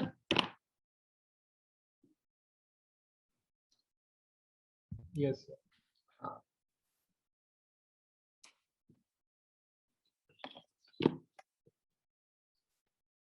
Very good. तो अब कंटेम्प्ट ऑफ कोर्ट की power high court and supreme court दोनों के पास है, बिल्कुल है, ठीक है, बिल्कुल है। यही आंसर था इस क्वेश्चन में शायद। नहीं सर, कोर्ट ऑफ रिकॉर्ड्स। हाँ तो यही तो है, कोर्ट ऑफ रिकॉर्ड ही तो है। कंटेम्प्ट ऑफ पावर जो है, देखो स्टेटमेंट पढ़ो पूरा। Oh my God, Article 2129 and 215 provide the Supreme Court and High Court respectively with all the powers as a court of record. बताओ 8 अगस्त से नोट से क्वेश्चन आ रहे हैं, हम भी कहते हैं हमारे नोट से सारे क्वेश्चन आ रहे हैं, लेकिन क्वेश्चन आ रहे क्योंकि न्यूज में था, ठीक है। अब very good, constitution provides the punishment for contempt of court, true और false? So false. False, very good, because it is provided under the Contempt of Court Act 1971, which defines, हमारे जो बुक में लिखा हुआ है ना, civil contempt or criminal contempt, that is not under 129, that is under particularly the Contempt of Court Act 1971। और हम लोग को लगता है बुक में लिखा है, इसका मतलब वो कॉन्स्टिट्यूशन में लिखा होगा, ठीक है। तो it is not mentioned under the constitution, okay. क्या है सिविल कंटेम्प्ट का मतलब? क्या होता है? It means wilful disobedience. Civil contempt simple समझिए, आपने किस चीज को करने का प्रॉमिस किया और आपने नहीं किया, दैट इज सिविल कंटेम्प्ट, ठीक है। आपने कुछ करने का प्रॉमिस किया और हंसी की, अच्छा पहले जब हम क्लासेस लेते थे, जब पढ़ाते थे, बोलते थे ना कि तारीख पे तारीख, तारीख पे तारीख ऐसे बोलोगे तो कंटेम्प्ट लग जाएगा। अभी रिसेंटली दिल्ली हाई कोर्ट में एक बंदे ने कर दिया है जाकर, बहुत recently someone has done this in Delhi high court, तारीख पे तारीख, और उसको इसी चीज पे कंटेम्प्ट लगा है, इसी चीज पर कंटेम्प्ट ऑफ कोर्ट लगा है। क्यों? क्योंकि that will be a criminal contempt. आप जो कोर्ट है उसके प्रोसीडिंग में इंटरफेयर कर रहे हैं, ऑब्स्ट्रक्ट कर रहे हैं, तो that is a criminal contempt. तो भेज रहे हैं आप लोगों को, मतलब कभी कभी जो हम क्लास में डिस्कस करते हैं ना, वो न्यूज में आ ही जाता है। करकटुमा कोर्ट हुआ, हाई कोर्ट में नहीं हुआ है, लेकिन sometimes what we discuss in the class वो न्यूज में आ जाता है तो बहुत अच्छा लगता है हम लोगों को कि हाँ हम लोग सही डायरेक्शन में जा रहे हैं, हम लोग ह्यूमन मेंटालिटी समझ पा रहे हैं। न्यूज में शेयर किया आपको, यही किया उन्होंने, that what it is done, it is the criminal contempt. तो इस क्वेश्चन के आने के चांसेस बहुत ज्यादा हो गए हैं कंटेम्प्ट के, ठीक है। तो criminal contempt and civil contempt, क्या हो सकता है क्रिमिनल कंटेम्प्ट? स्कैंडलाइज और टेंड्स टू स्कैंडलाइज और लोअर और tends to lower the authority of any court, ठीक है, lower the authority of any court. Then prejudices or interferes or tend to interfere with the due course of any judicial proceeding, interferes or tend to interfere with the obstruct or tends to obstruct the administration of justice in any manner. मतलब अगर आप दूसरे को परेशान करें किसी भी तरीके से, दूसरा मतलब कोर्ट या कोर्ट में कोई आ रहा है, तो that will B criminal contempt. आपने लेकिन प्रॉमिस किया कोर्ट में कल हम पहुंच जाएंगे टाइमली और नहीं पहुंचे, that will be a civil contempt. आपने फिर नेक्स्ट टाइम पक्का आएंगे, फिर भी नहीं पहुंचे, सिविल कंटेम्प्ट। कोर्ट में प्रॉमिस किया कि लिंक शेयर कर देंगे, ठीक है, और नहीं शेयर किया, ठीक है, तो कौन सा है? सिविल कंटेम्प्ट, ठीक है। हम जो आपकी वीडियो अपलोड कर रहे हैं क्लास वाली, उसके लिंक की बात कर रहे थे, ठीक है। आप लोग पता नहीं कौन कौन से लिंक ढूंढते फिर रहे हो आजकल, है ना। तो सर बट ऐसे डिनाई कर सकते हैं कंसेंट, जैसे एजीआई ने किया है? हाँ हाँ, अभी आ रहे हैं उस पर भी, तो वो टॉपिक वही नहीं, कब कर सकते हैं, क्यों है, क्या है, ये सब अभी पढ़ेंगे। हाँ जी, यहां तक समझ में आ गया है? बहुत अच्छे समझिएगा कि सच बोलना is not a contempt of court. सच बोलना is not a contempt of court, ठीक है। आप अगर कोई चीज क्लियरली पब्लिश कर रहे हैं, that is not a contempt of court, ठीक है। 1 साल के अंदर एक्शन मिलना चाहिए अगर contempt of court proceeding. Very good. अब इशू ये होता है, क्या अटॉर्नी जनरल डिनाई कर सकते हैं परमिशन? अगर कोई भी individual who is a private citizen, यानी कि कोर्ट नहीं, एनी प्राइवेट सिटीजन से, ये तो कंटेम्प्ट ऑफ कोर्ट हो गया, तो that case can only be allowed after the permission of the attorney general. Otherwise मान लीजिए किसी ने कुछ बोला और आप बोला अरे यार ये तो कोर्ट की तौहीन है, आप पहुंच गए कोर्ट कि कोर्ट कंटेम्प्ट ऑफ कोर्ट हो रहा है, तो ऐसे तो there are so many people in this country ना, there are so many people in this country, तो court is already overburden with cases. तो इसीलिए to clear the frivolous complaints, the Attorney General has the power to give the permission for any contempt of court case by a private citizen, ठीक है। Court suo motu ले सकता है, suo motu के लिए attorney general की permission नहीं चाहिए, सुओ मोटो खुद से, जैसे प्रशांत भूषण वाले केस में लिया था, बहुत खतरनाक परमिशन दी थी वो दी थी पनिशमेंट, पता है क्या दी थी पनिशमेंट? बहुत खतरनाक थी, तुम लोग सोच भी नहीं पाओगे। पता क्या पनिशमेंट दी? 1 रुपये है ना। क्यों? क्योंकि कोर्ट में कंटेम्प्ट जो है it is symbolic, it is not about penalty और it is not about giving punishment, it is symbolic that you should maintain the dignity of the courts of law in this country, ठीक है। लेकिन court realise कि प्रशांत भूषण ने कुछ ऐसा नहीं बोला है, लेकिन still he should not have used such a word for a person who is holding the office of Chief Justice of India, इसीलिए उनको पनिशमेंट के तौर पे 1 रुपये का फाइन लगाया था, ठीक है। समझ में आया? Very good. Chief justice of India ये तो अभी अपॉइंट हुए हैं, मतलब तो प्रोसीजर आ सकता है कैसे अपॉइंट होते हैं, क्या होते हैं, what is the qualification to become the chief justice of India? बताओ बताओ बताओ, what is the qualification? Senior most होने चाहिए। क्या होने चाहिए सीनियर मोस्ट? कहां पर? सीनियर मोस्ट जज of supreme court. Very good. तो एसेंशियल क्वालिफिकेशन क्या है? मस्ट बी अ जज ऑफ सुप्रीम कोर्ट, सबसे एसेंशियल कंडीशन है मस्ट बी अ जज ऑफ सुप्रीम कोर्ट, है ना।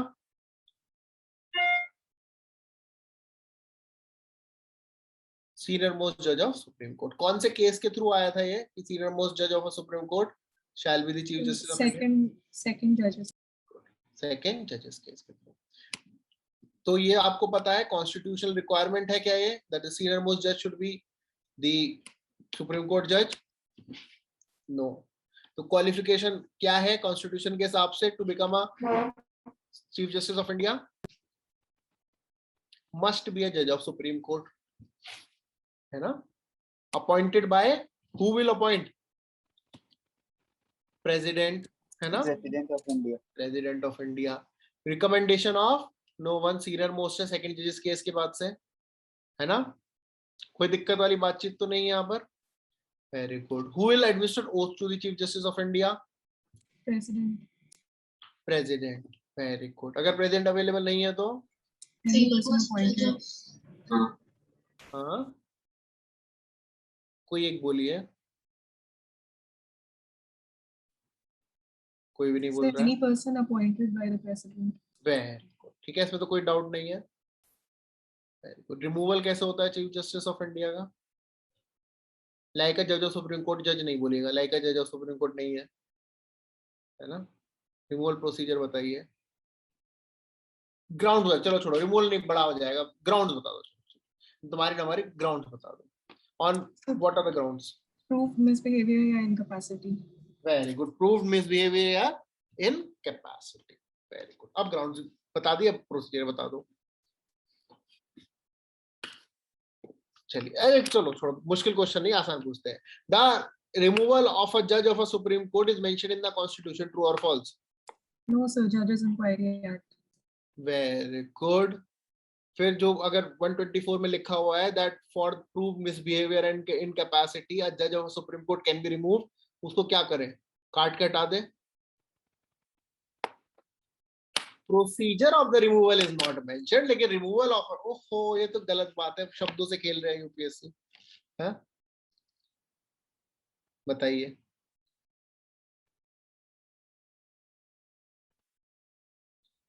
समझ में आ रहा है? Removal is mentioned in the constitution, procedure is not mentioned in the constitution. Procedure is not mentioned. Removal तो लिखा हुआ है ना, the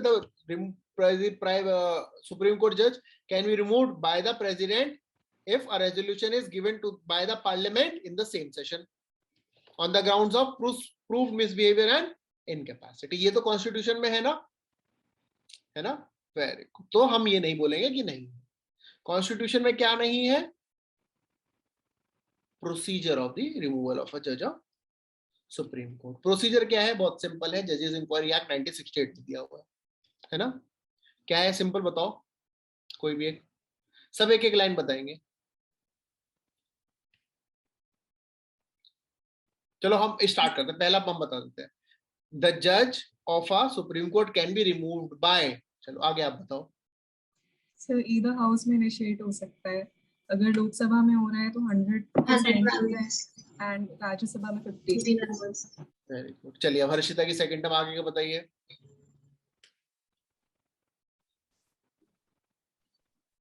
नहीं बताएंगे, जब कोई और बोलेगा तभी बोलेंगे, हम अकेले नहीं बोलेंगे। बट वो रिटेन करने में टाइम लगता है। हाँ कोई बात नहीं, ठीक है, अपनी अपनी टर्न पे बोलेंगे। पहला हो गया 100 members of Lok Sabha and 50 members of Rajya Sabha. Very good. Presiding officer के पास क्या पावर होती है एक्सेप्ट करने की और रिजेक्ट करने की? और can accept. Yes sir. Accept और रिफ्यूज। अब एक्सेप्ट रिजेक्ट हो गया, एक्सेप्ट हो गया। अब नेक्स्ट प्रोसीजर क्या होगा?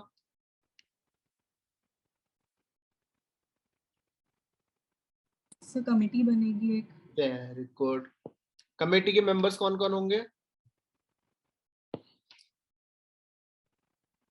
Distinguished jurors. Very good. Senior Chief Justice of Supreme Court. ठीक है। And Chief Justice of the High Court. ठीक है, वेरी गुड। चलिए उसके बाद कमेटी बने, कमेटी ने प्रूव कर दिया कि हाँ द पर्सन इज गिल्टी। उसके बाद क्या होगा? वोटिंग। कौन सी वोटिंग, कौन सी मेजोरिटी? Special majority. कौन सी वाली स्पेशल मेजोरिटी? 2/3। 2/3। कौन सी वाली 2/3? पार्ट सब स्पेशल मेजोरिटी 2/3 है, पता है, इसीलिए वो स्पेशल है। ये तो वही है, मिठाई दे दो, कौन सी वाली, मीठी वाली। सर 2/3 प्रेजेंट एंड वोटिंग दोनों हाउसेस में। नहीं, वो तो बताया, कल Total ही तो बताया, strength. परसों ही। वो सिर्फ 249 और Total 310 में लगती है वाली तो, है ना, कल ही Total बताया। strength. हाँ हाँ हाँ, बताओ बताओ बताओ।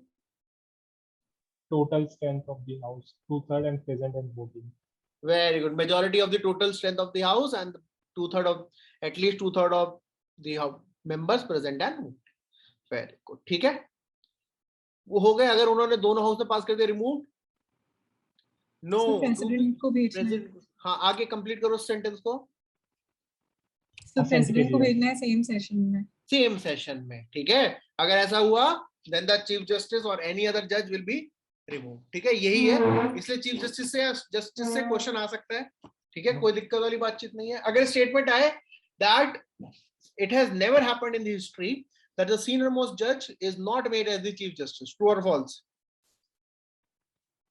It has never happened in the history that a senior most judge is not made as the chief justice of India. True. True.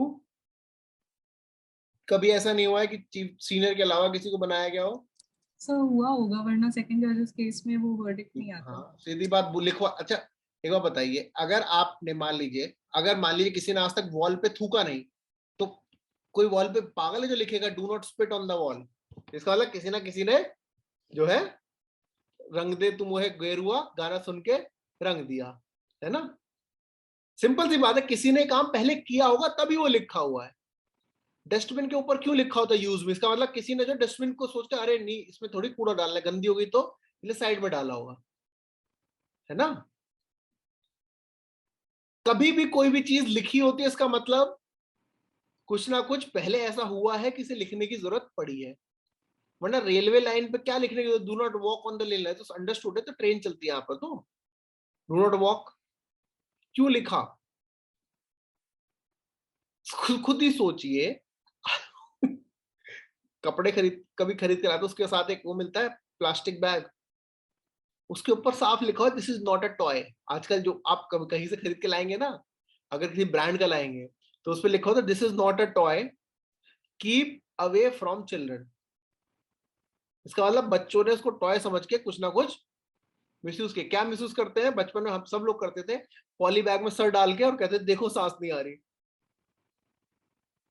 है ना। तो इसीलिए लिखना पड़ता है बहुत अच्छे से। अगर कुछ चीज स्पेसिफिकली मेंशन्ड है, इसका मतलब हिस्ट्री में कुछ ऐसा हुआ होगा that it was violated, that is why it was needed. कब हुआ ऐसा? 2 बार हुआ है।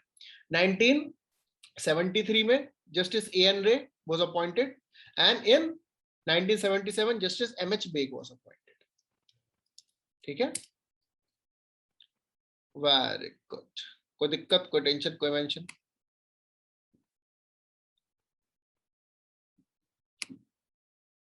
पार्लियामेंट के सेशन रिसेंटली एडजर्न हो गए थे, साइन एड आए बिकॉज ऑफ दी प्रोटेस्ट। अभी भी कभी भी एडजर्न हो जाते हैं बिकॉज पेगासस पे ऑपोजिशन वांटेड डिस्कशन, ठीक है, opposition wanted discussion on Pegasus. लेकिन देयर वाज राज्यसभा में something unparliamentary happened days 2 days before where even the women marshal was they were misbehaved with। तो इसीलिए अब हमें समझना जरूरी है कि सेशन होते क्या है पार्लियामेंट के। तो कॉन्स्टिट्यूशन में how many sessions are mentioned? Constitution में 2। Very good. Which article? 85, है ना। Very good. देखो आर्टिकल 85 लिखा हुआ the summoning of parliament is specified in article 85 which is based on the provision that the gap between the 2 sessions cannot be more than 6 months। 2, 3, 4 कुछ नहीं लिखा है, can not be more than यानी कि 12 session भी हो सकते हैं। मिनिमम थोड़ी बताया, मैक्सिमम बताया है, ठीक है। तो there is no mention of the number of session in the constitution, there is no mention of number of session in the constitution. Are we clear with this? Very good. Session को जब हम बुलाते हैं तो उसको क्या बोलते हैं? Summoning. Summoning. Who summons the session of parliament? President. President. Very good. President. Very good. Session जब टर्मिनेट होता है तो उसको क्या बोलते हैं? डिसॉल्व। prorogation, प्रोरोगेशन या prorogue. Who has the power to prorogue a session? president, president. Adjournment किसको बोलते हैं? Termination of a sitting. ठीक है, टर्मिनेशन ऑफ अ सिटिंग वो कौन करते हैं? presiding officer, presiding officer. ठीक है, अगर एडजर्नमेंट हुआ कि कल मिलेंगे, जैसे फॉर एग्जांपल हमने बोला कल मिलेंगे, तो वो क्या हुआ? Normal adjournment. हमने बोला बताएंगे कब मिलेंगे या फिर मिलेंगे, है ना, तो वो क्या हुआ? एडजर्नमेंट साइन है डाई। एडजर्नमेंट साइन है डाई। ठीक है, समझ में आया? कोई दिक्कत नहीं। मैं मान लो हम सब चैट करें, मैं चैट पे लिखा बाय, तो आप समझ जाएंगे दोबारा बाय। अगर हमने लिखा गुड बाय और उसके नीचे लिखा टीसीवी, है ना, उसको बोला अब पता नहीं दोबारा कब मैसेज आए, है ना, ये एक्सपीरियंस है। सब हाँ बोल रहे हैं, हाँ, और कुछ ही सोच रहे, कह रहे एक बार रिप्लाई तो आ जाए। उसके बाद इतनी बातें तो बाद में होंगी, है ना।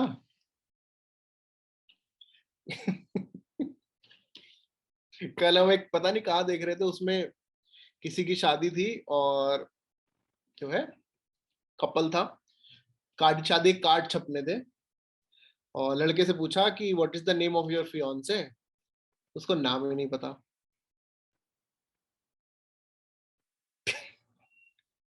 ठीक है, और जो है इसे मतलब आज बहुत अच्छा वो बनाया हुआ था, हम लोग शेयर करेंगे कभी, देखेंगे उससे पहले चेक करेंगे सेंसर करके, फिर आप लोगों को शेयर करेंगे। सेंसर भी करना पड़ता है ना कहाँ पे क्या क्या है, तो जो है उसमें तो गुड नाइट टेक केयर आ ही जाता है ऐसी हरकतों में। तो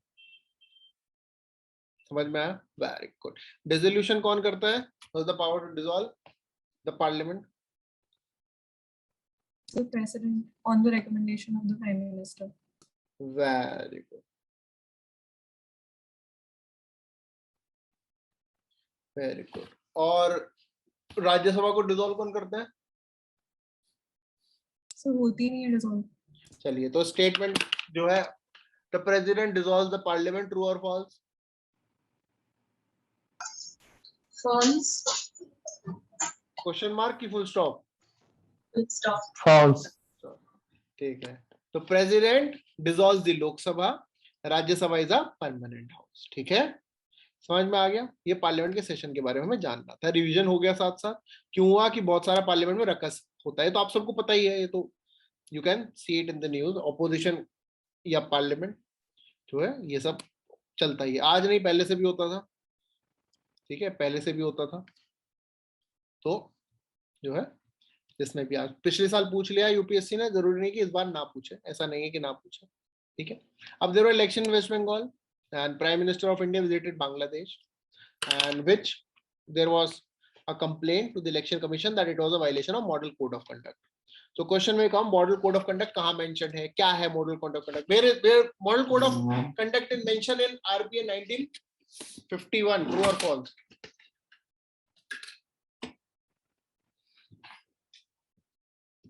Model Code of Conduct is mentioned in RPA 1951, true or false?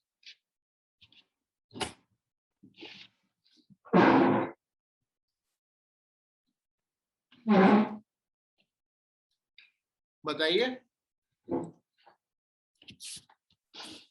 नहीं बताएंगे? True. Question mark, full stop? Full stop, sir. देखो ऐसे ट्रू ये होता है क्वेश्चन मार्क। ये इंटरव्यू बहुत डेंजरस रहेगा आपके लिए, इसलिए अभी से थोड़ा प्रैक्टिस करिए। ट्रू, बस इतना बोलना है। इंटरव्यू वाले बनना जो है, जैसे मान लीजिए आप डिस्ट्रिक्ट मजिस्ट्रेट बन जाते, बोले कल सारे स्कूल्स बंद रहेंगे, तो स्कूल वाले पूछ रहे हैं, आप पूछ रहे हैं कि बता रहे हैं, है ना, तो क्योंकि आपको तो डिक्टेट करना पड़ेगा, खुद तो आप लिखेंगे बैठ के यहाँ पे। अब आपने जो है डिक्टेट किया, और जो वहां पर आपको स्टेनो दिए उन्होंने लगा दिया क्वेश्चन मार्क उसके आगे कि the permission for the opening of all the educational institutions from 16th of August is provided in the state of Uttar Pradesh, question mark. पूरे उत्तर प्रदेश में टेंशन का माहौल कि भाई ये क्या हो रहा है ना। Very good. हाँ, अब हम क्या बता रहे थे? Model code of conduct not mention anywhere, voluntary है, कहीं मेंशन नहीं, एनफोर्सेबल भी नहीं, ठीक है, एनफोर्सेबल भी नहीं, कुछ प्रोविजंस उसके अंदर है जो एनफोर्सेबल है, ठीक है। ओके, समझ में आ रहा है कि नहीं आ रहा है ना? जितना टॉपिक सोच के आए उतना पढ़ाएंगे, मत सोचो 3 बज गए खत्म होने वाली क्लास, लेट भी तो शुरू हुई थी, है ना? हाँ, बताइए, और बताइए। कोई दिक्कत? 3 बजे के बाद ही आगे का टॉपिक शुरू करेंगे। अब तो लेट इसलिए हुआ, कोई हमारी गाड़ी फिट हो गया, बताओ, गाड़ी के ऊपर बाइक गिरा दी, डोर पूरा,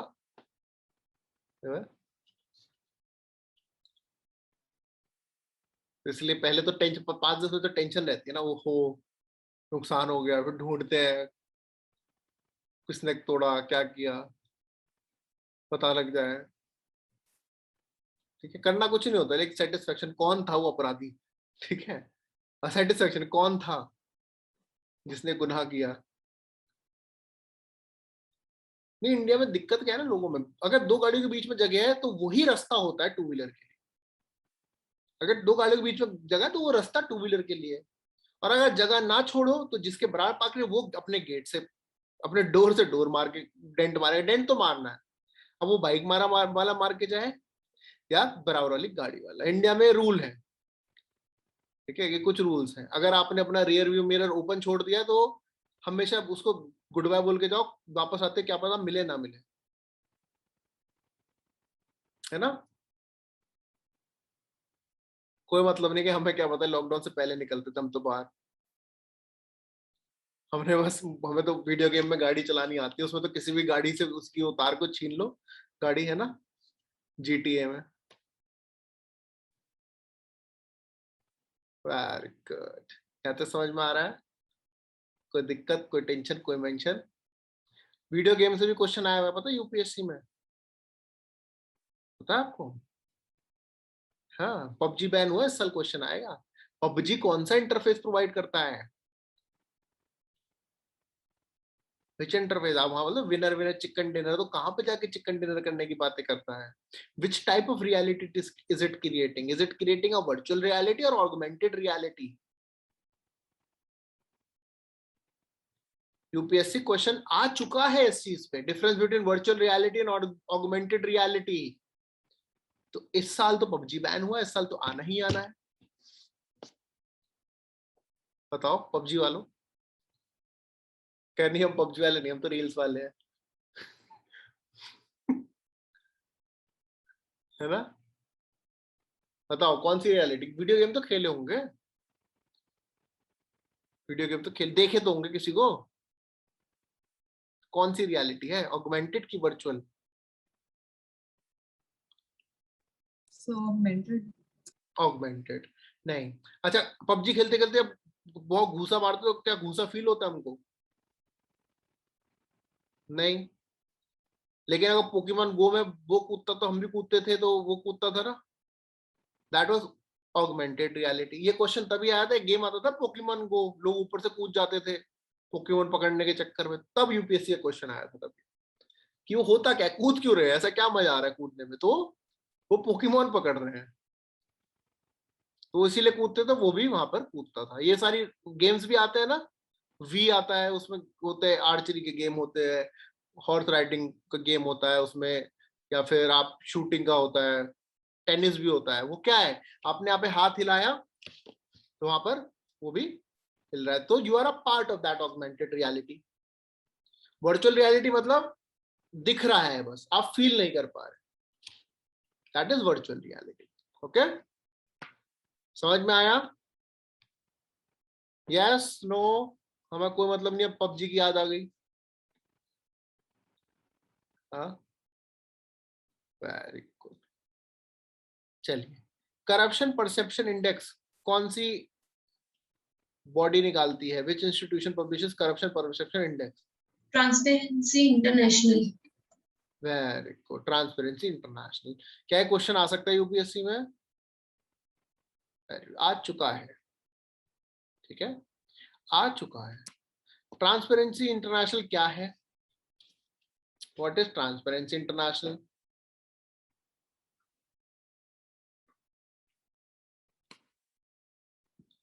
it is a not for profit organisation, ठीक है, it is a not for profit organisation, okay. यहां तक कोई टेंशन, कोई मेंशन? चले आगे। अब पुदुचेरी में लेफ्टिनेंट गवर्नर वाज चेंज्ड, दोबारा इलेक्शन भी हुए थे पुदुचेरी में। There was also the rule where the president had the power and the dissolution of the Puducherry assembly was there. तो आपको जानना है पुदुचेरी कैसे गवर्न होता है, ये हमने उस दिन शायद बता भी दिया था, आर्टिकल 239A। जब दिल्ली बताया था कि ए है तो उससे पहले भी कुछ होगा, तो article 239A is with respect to the governance of the union territory of Puducherry, ठीक है। तो 239A गवर्नेंस करता है, administration enacted by the parliament के थ्रू हुआ था। Now the governor of Telangana is having the additional charge of Puducherry। तो question आ सकता है, the governor of any state can have the additional charge of any other state or union territory? True. True। अब समझे question क्यों बन सकता है? Very good। Who can give governor the additional charge of a state or union territory? President. Very good। Who will or how the salary and allowances of the governor will be divided? Who will decide that? President. President। Very good। What will be the allowances provided to the governor? Who will decide that? President. Parliament। ठीक है, allowances of the governor will be decided by the parliament। How the governor of a state can be removed? So no process has been given. Very good। No process has been। अब इतना सब हुआ तो last में लगे हाथ तो ये भी बताइए दीजिए, qualification to become a governor.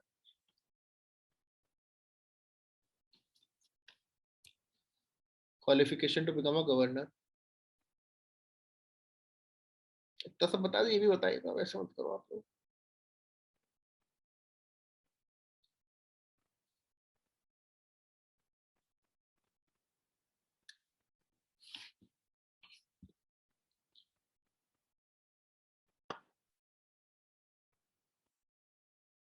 नहीं बताएंगे?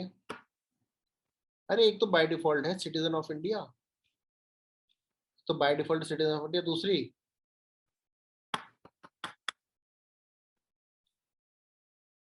दो है, तो दो, एक तो सिटीजन ऑफ इंडिया, दूसरी बता दो आप।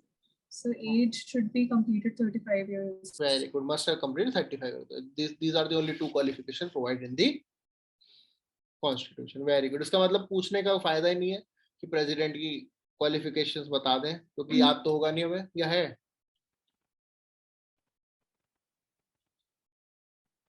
याद है कि नहीं है हम लोगों को?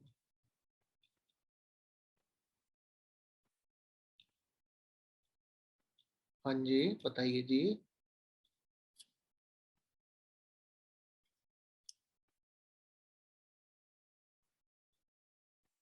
नहीं बताएंगे? कुछ तो रिवीजन में टू डू लिस्ट में लिख लीजिए, क्वालिफिकेशंस ऑफ प्रेसिडेंट रिवाइज कर लीजिए।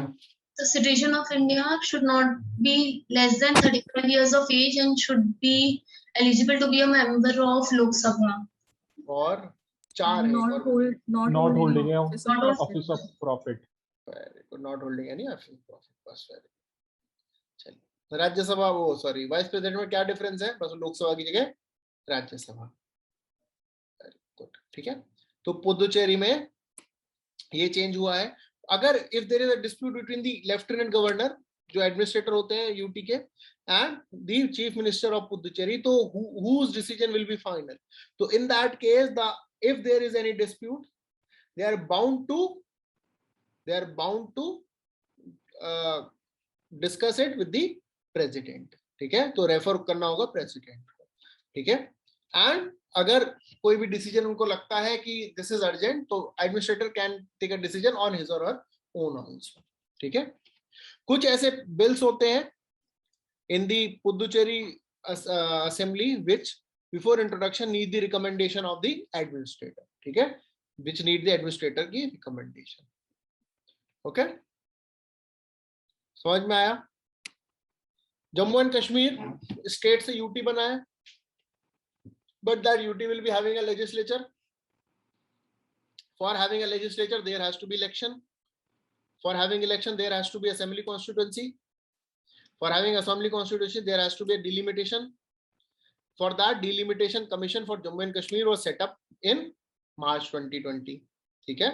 It is under which act? Jammu Kashmir Reorganization Act. This delimitation commission is not set up under the delimitation act. It is set up under the Jammu Kashmir Reorganization Act. पहला statement ये याद रखना है आप लोगों को, ठीक है? दूसरा statement, you should remember that the report of the delimitation commission cannot be challenged in any court of law. ठीक है? And as per the delimitation act, delimitation commission must have 3 members, जिसमें one will be a judge of a Supreme Court, retired or serving, चल जाएंगे, either retired or a serving judge of Supreme Court, chief election commissioner or election commissioner, and the state election commissioner as the ex officio members. ये 3 members होने चाहिए, ठीक है? समझ में आया? ये डिलिमिटेशन कमीशन के बारे में, यहाँ तक कोई दिक्कत, कोई टेंशन, कोई मेंशन बताइए? अभी तक कोई डाउट हो तो बताइए।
पोस्टल बैलेट के बारे में जानते हैं? You know what is postal ballot? हाँ? So for people who are not मतलब place of residence पे अपनी नहीं रह रहे हैं, government servants etc. किस किस के लिए अवेलेबल है पोस्टल बैलेट सिस्टम?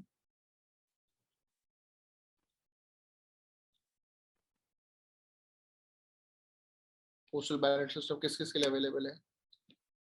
तो postal ballot is available for either the people serving in the armed forces or the people who are serving in Indian foreign services or foreign services, ठीक है? And now it is also applicable to NRIs, ठीक है?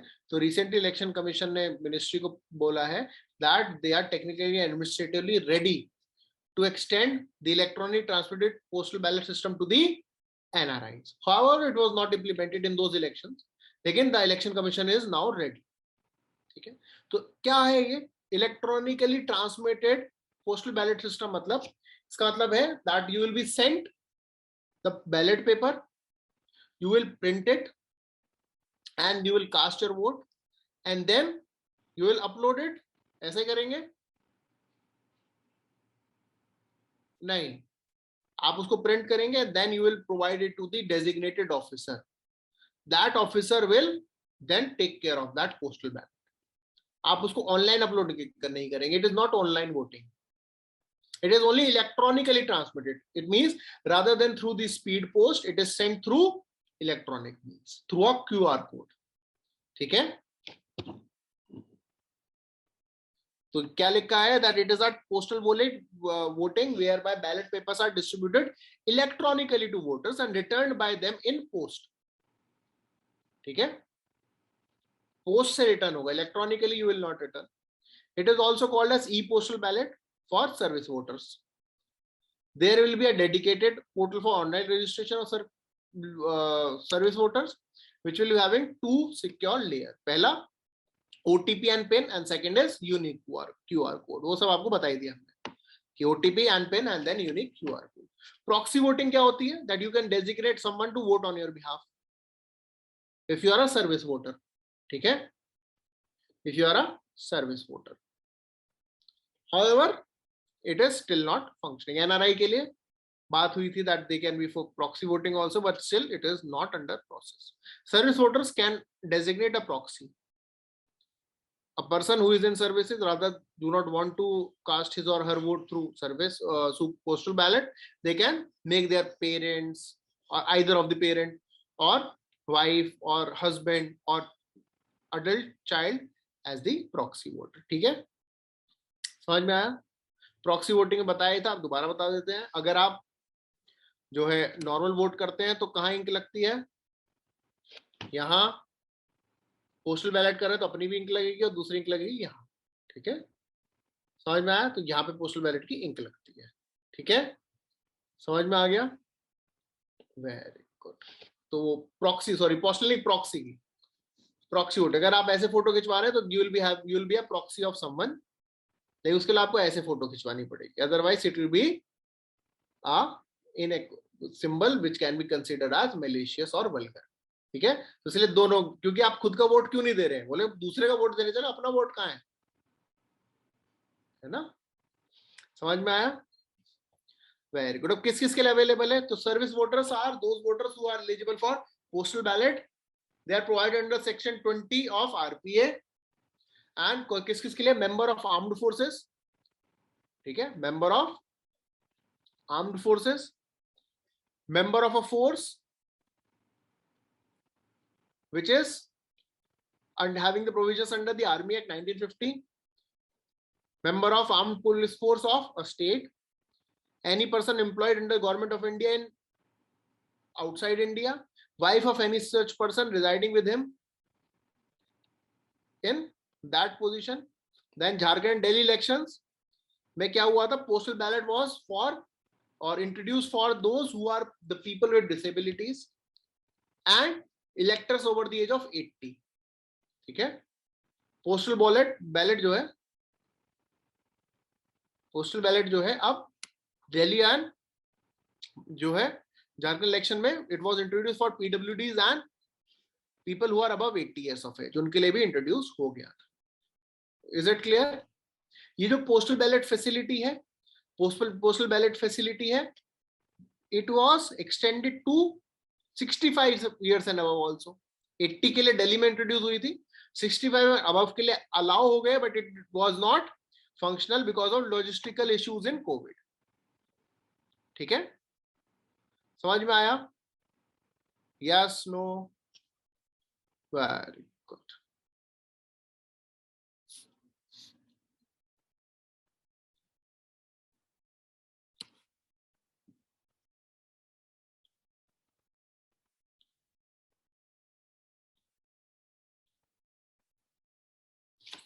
एक committee बनी हुई है parliament में to identify. मान लीजिए आप जो है एक एमपी है, ठीक है, और आप एक किसी यूनिवर्सिटी में पढ़ाते भी हैं.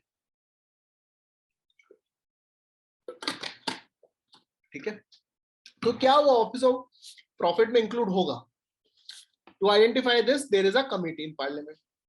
ठीक है, to identify this there is a committee in parliament. तो इसके लिए ऑफिस ऑफ प्रॉफिट से भी आ सकता है question. For union the office of profit is mentioned under article 102. For state it is mentioned under article 191. क्या है? क्या है? It is not defined. It is only mentioned. It is only mentioned. ठीक है, It is only mentioned. अब जो है in this case क्या include होता है office for profit में, which is there as per the Supreme Court judgment.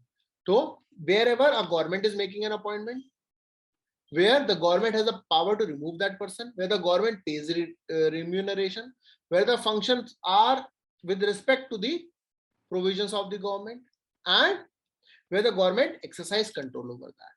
ठीक है, सबसे main चीज anything that has the power to provide funds or the place where you can provide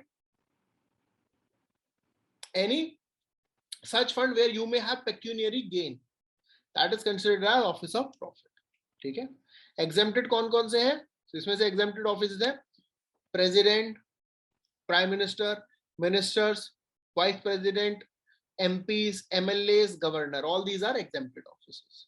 Okay, समझ में आया है? Yes, no, कोई दिक्कत?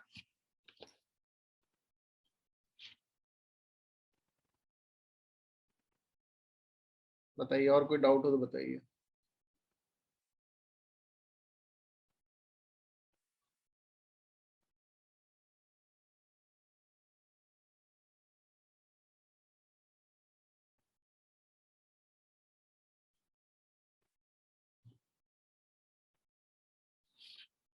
कोई डाउट नहीं है? Very good. ऑलमोस्ट पॉलिटी हमारा खत्म हो गया है. One more class and will be through with polity. जो बात बाकी जो और अब लेटेस्ट बचेगा वो लास्ट में हम लोग करेंगे एग्जाम से एक हफ्ते पहले एज अ मिसलेनियस टॉपिक, जो लेटेस्ट और कुछ डेवलपमेंट होगा. ठीक है. We have completed polity almost to in such a manner कि आप लोग पॉलिटी से कंफर्टेबल रहेंगे. एक क्लास में पॉलिटी खत्म हो जाएगी, है ना. लेकिन आप लोगों को बेसिक्स पॉलिटी के अभी भी रिवाइज नहीं है ना, है ना, है ना. Very good. क्या करेंगे उस चीज के लिए? क्या करेंगे उस चीज के लिए? उसका रास्ता क्या निकाले बताइए.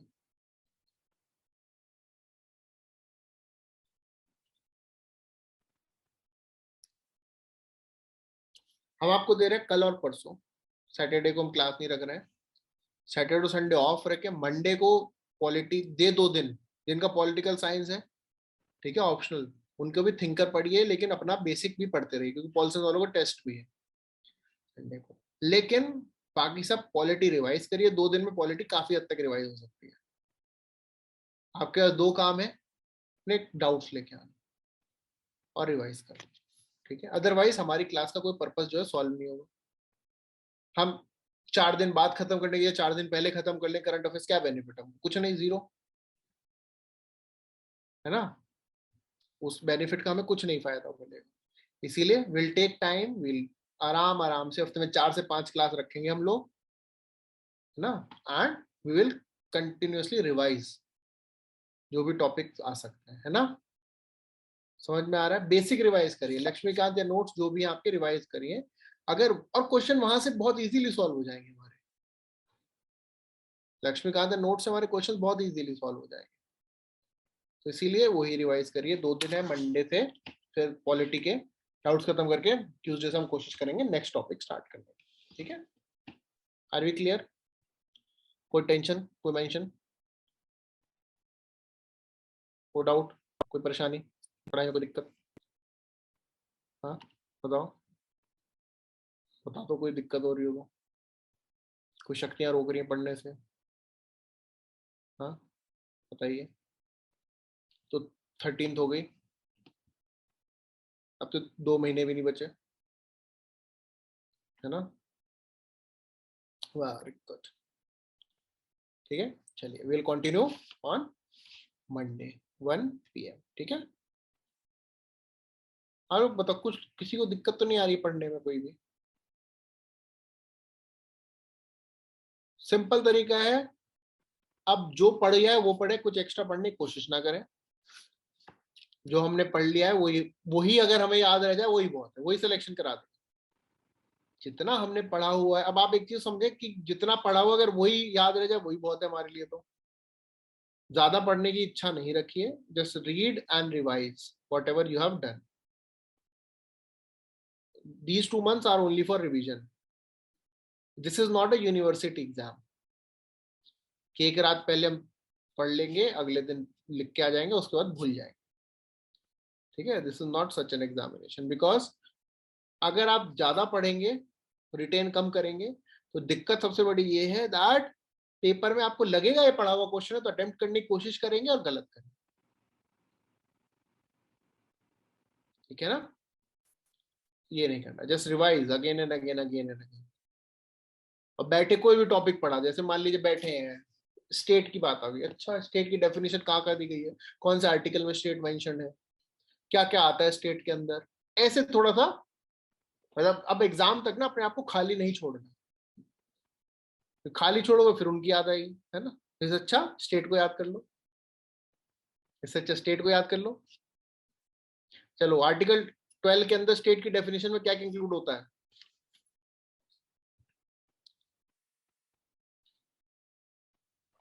Government of India executive legislative organ, state legislature executive legislative, municipality, panchayat, district board, CSF और स्टैट्यूटरी बॉडी में एलआईसी, ओएनजीसी और एनी एजेंसी जो कि इंस्ट्रूमेंट की तरह काम करे वो स्टेट के टर्म में इंक्लूड हो जाएगी। सुप्रीम कोर्ट ने इसमें बोला था।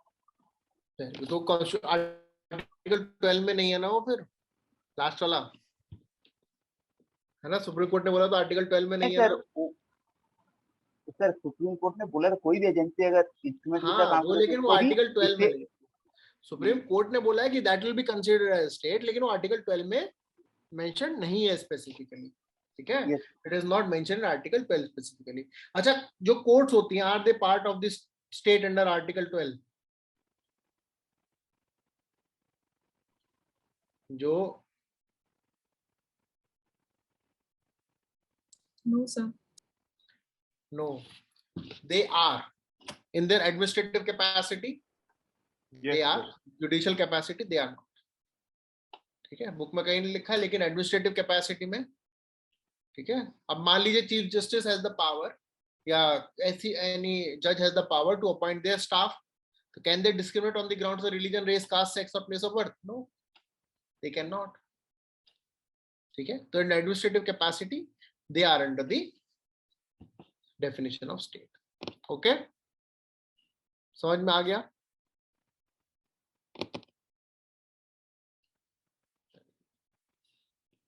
ऐसे जो है रिवाइज करना है, क्योंकि अगर वरना एक ही सब्जेक्ट हम लोग पढ़ते रहेंगे ना, मिक्स हो जाएगा, खिचड़ी बन जाती है लास्ट में जब पढ़ते रहते हैं। वो बस खिचड़ी को सॉर्ट आउट करना हमें आना चाहिए कि टॉपिक कहाँ से है, इसमें डिटेल्स क्या है, क्योंकि ये प्रॉब्लम आ रही होगी ना, सब याद रख रहे हैं, सब मिक्स हो जा रहा है, everything is getting mixed. Reason यही है कि हम लोगों ने अभी तक साइलोज में पढ़ा था, अब उन्हें अलग अलग करके पढ़ना है, ठीक है, अभी अलग अलग करके पढ़ना है। ओके, करंट में बेनिफिट क्या है? हिस्ट्री नहीं पढ़ना ना, करंट में हिस्ट्री तो पढ़ना ही नहीं, अगर वो हिस्ट्री तो करंट नहीं, करंट तो हिस्ट्री नहीं है ना। तो हिस्ट्री हमारा रिवीजन करने के लिए मिल गया। ज्योग्राफी के से बहुत लिमिटेड करंट अफेयर्स आते हैं, बहुत लिमिटेड बनाने को। तो अब अगर आप नोट्स उठा के देखेंगे, ज्योग्राफी की अलग से बुकलेट मिलेगी आपको, उसमें दिया हुआ क्या है, एटमॉस्फेयर है, एटमॉस्फेयर करंट एटमॉस्फेयर थोड़ी है, तो है बुकलेट बना दी कि भाई इससे हो सकता है। तो ज्योग्राफी से भी इतना नहीं आता है, आएगा भी तो दो तीन चीजें आती हैं, जैसे या तो आपका ये कनाडा में जो अभी रिसेंटली हॉट हॉट क्या था, हॉट होल था, कुछ नाम दिया गया था, वो सब है, ठीक है। ये सब ज्योग्राफिकल फिनोमिना आ सकते हैं ये, लेकिन एनवायरनमेंट में वैसे ही कवर कर लेंगे, टेम्परेचर बढ़ना तो एनवायरनमेंट का पार्ट है ना। बेसिकली करंट आते हैं polity, environment, ecology, science and technology and economics, ये चार जगह से आते हैं, ठीक है। सोशल इश्यूज से बहुत ज्यादा नहीं आते, वो लेजिस्लेशन वगैरह है, वो देखेंगे आप, वो तो आप हम पे छोड़ दीजिए, वो तो आपको बताते रहे, ठीक है। चलिए, we'll continue Monday with only one condition, we'll revise polity in these 2 days। ये छुट्टियां के दिन नहीं है, सुबह सुबह झंडा फहराएं, लड्डू खाएं, सब पढ़ने बैठ जाएं, है ना। फर्स्ट हाफ छुट्टी है, झंडा फहराना, तो स्पीच तो देखनी है हम लोगों को, है ना, लेकिन उसके बाद पढ़ने बैठ जाए, ठीक है। चलिए, thank you very much, will continue on Monday and wish you a very happy independence day. We hope we celebrate it every year. This is the only wish we have. ठीक है, one of the most important day for us. Okay, चलिए, thank you very much.